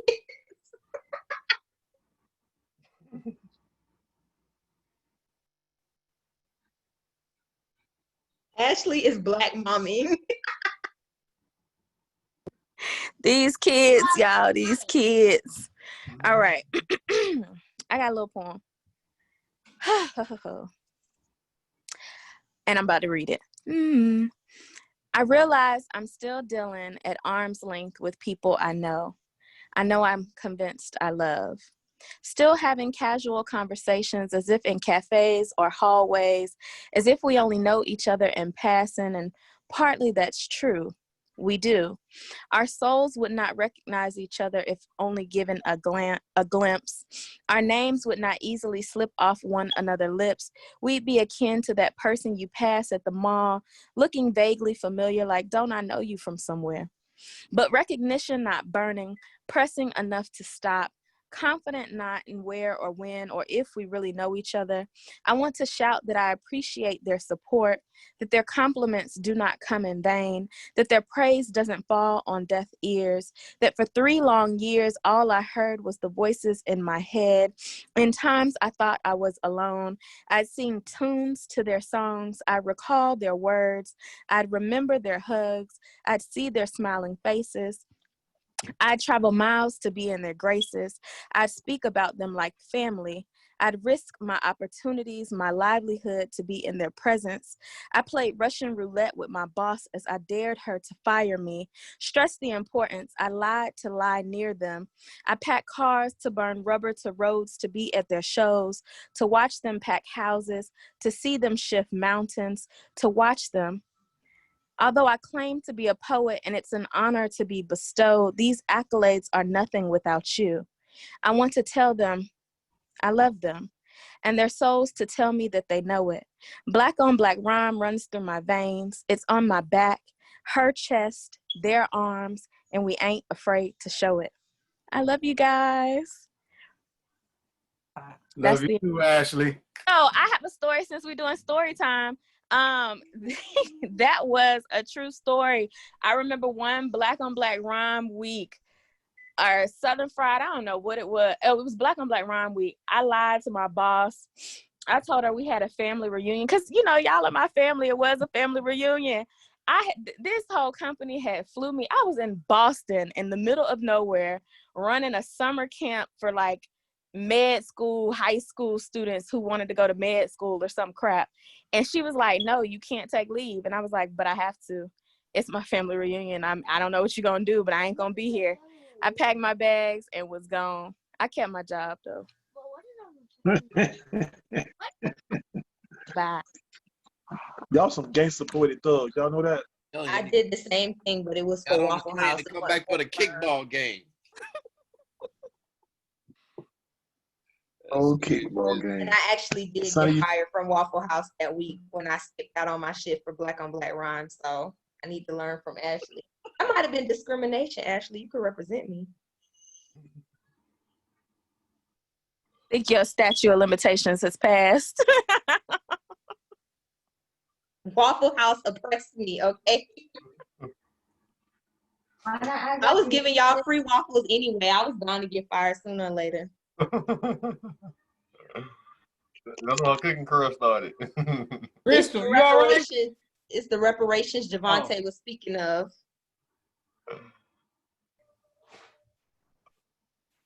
No, Wallace said good night, everybody. Hey man, it's past my bedtime. Y'all be great like the lakes. Be blessed like a sneeze. Good night. Good night. Bye, Keith Jr. Rachel. Love you. Good night, y'all. Good night. Sonny. Did you get the book? You talking to Did me? you get? Did you get the book? I got my book. Turn up. What happened to the drive-bys when we used to stay up all night? Where them people at? old now, Sonny. 11:42 is all night now. Keith got a whole new baby over there. Sure do. Mm-hmm. He can show you. I keep the baby up. I'm up. Thank you. Y'all talking about going to sleep? I'm up. Look, Keith gotta make somebody else co-host. Derek can't. Derek can't go. Hi, Baba. Hey, Baba. Send it to my child. Y'all leaving for real? What's up? See your back into this side. Good to see you. Good to see all of you. Likewise, good sir. Baba. And I wasn't kidding about the video. I gotta get some of y'all on video. If I haven't got my video, you know you owe me video still. It's simple. I gotta hear your side of the story. Get Dr. Video. Get Dr. What's the rubric for the videos? What do you mean? What's the time length like? There's no time left. I can't use all of it, but I get everything I can get. I have to cut it down, but I can't say it until I hear it.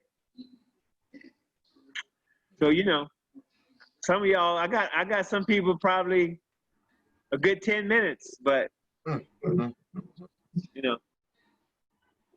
is what it is. And I haven't even done Keith yet. Right. You know how long that's gonna be. That's why I'm holding out on him. But yeah.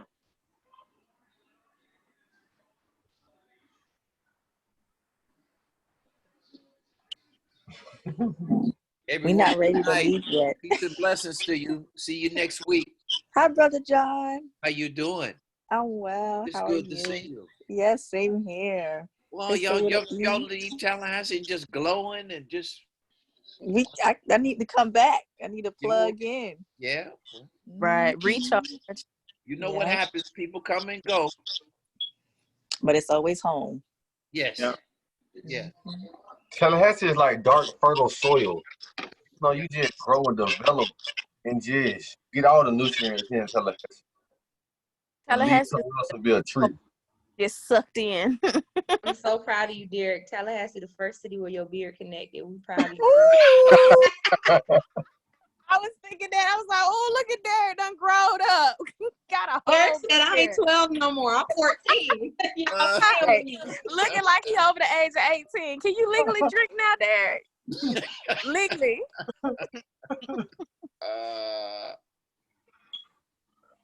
Derek, man, he like, y'all funny for that. Ain't funny for that. Taking his stride. Man. That's how you take it, Derek. Look. Have a beautiful night, everyone. Peace and blessings to you. See you next week. I'm All really right. upset y'all leaving though, just to be clear. Beautiful. Beautiful. Beautiful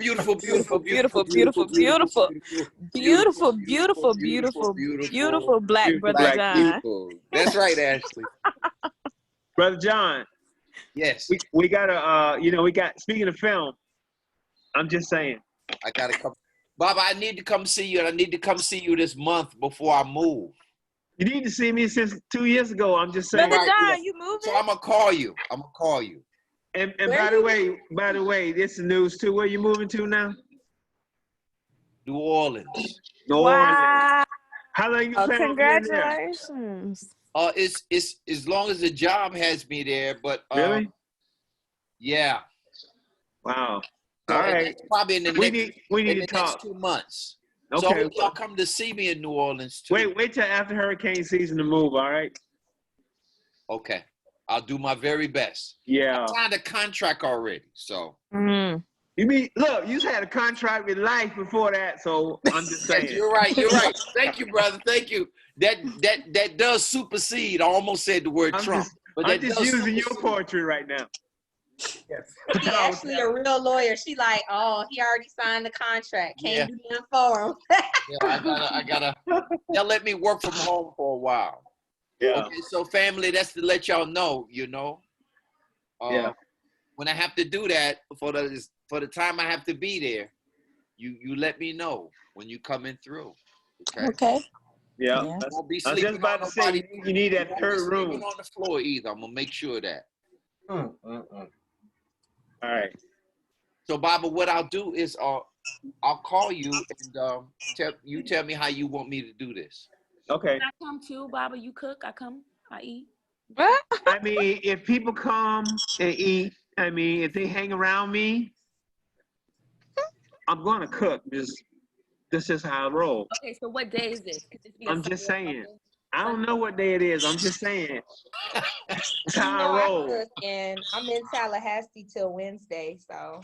Are you in Tallahassee? I'm in Tallahassee, right off Brevard Street at Right the now? present moment. At the very moment? Get out of town. I'm so I'm glad not. I'm here. I can't get out I mean, till Wednesday. All right, beloved. Good night. We'll make Good it happen. night. All Good right. night. All right, brother. See you. All right, Keith. Keith still there, or is he just looking I'm like not that? leaving, so. All right. Good night, And y'all. all of the faces that we did not see, right? The FAMUans and class members or SBIans. Thank you so much. It was just wonderful. Even if we didn't see your face or hear your voice, just to know you were here. I'm Tiara, not leaving. some of you guys, y'all good about coming every week, and we really appreciate it. I know Keith appreciates it too. You work so hard. I'm not leaving. Keith, boy, be safe. It looks like Yeah. 05. All right. 05. Y'all be safe And our too. prayers are with All you, right. brother, and your family. Yes, condolences. But I appreciate it. If we couldn't hear you. Y'all acting like y'all got something to do. Y'all ain't All right, so who finna spit this next poem? Go, Sonny. I'm Say getting you out want of to here play. now. twice already. Say you want to be here. I'm rolling. Sonny, Look, you act like you don't have something to do. you know, I don't. I'm on vacation till Wednesday. Oh, The only okay. rolling I'm finna do is the sticky icky. So Oh, God. Good night, wow. everybody. I was Love you. expecting that from you, Ashley. Bragging and I smoking. well. I don't know why. doing love. Nigga don't smoke. Ashley has turned her life. No, I'm just playing. I got Y'all some. Okay, ain't thank you, poets thank I you, once thank you. know and loved who used to stay up doing spitting and correcting poems till 4 in the morning. It's 11:43 and y'all talking about, oh, good night, see you later, gotta read a story to my baby. Sonny, where you been? Let grace follow you wherever you go, sister. Keith. Right, y'all. It look like 05 and younger. Come on, let's go. I'm about to go too. Go ahead. Who's talking about they about to go to? I know. I heard that. Who said that? Now you want to be quiet. Yeah, something in the meeting, y'all. Don't make Hayes and Sonny come out. Y'all ain't going nowhere till we get this poem right 3 times in a row perfectly. Okay. You need to know each other's line. You need to breathe on the same time. Did you see that post? I think, what's his name? Oh, I can't even think of his name right now. I tagged you in it, Sonny. Do you remember? It was like, you got to spit somebody else's poem or something. Who you calling or something? It was crazy. I said, Sonny speak. She know everybody poem. I'm safe. I ain't dying. Girl, not even no more. This marijuana done caught up with me, child. Not even no more. No, I can do, I don't want to say it. I was going to say I could do Derek graduation anthem, but I don't even know if I remember it all the way. Start me off, Derek. I don't even know the poem. Right, Derek, like what? My poem, what it say? No, remember the time we was outside smoking? Derek came in and somebody had called him for the drive back. Bro, I'm so hot, bro. I don't even know what a poem ear right now. Oh my God, bro. Nah, look, Bob was talking about something. He thought he was gonna hear that smoking about to roll up for me. I'm like, not since Derek jumped out my car and went running through the woods. That's the best story. That's the best story. Not since, yeah. Where you running to? No, you did him wrong. Derek, That's trying to eat me. You played into it for too long. I played into it because I'm like, are you serious? Keith, Derek got super, super high. And we had did we just watch the movie? Yeah, watch that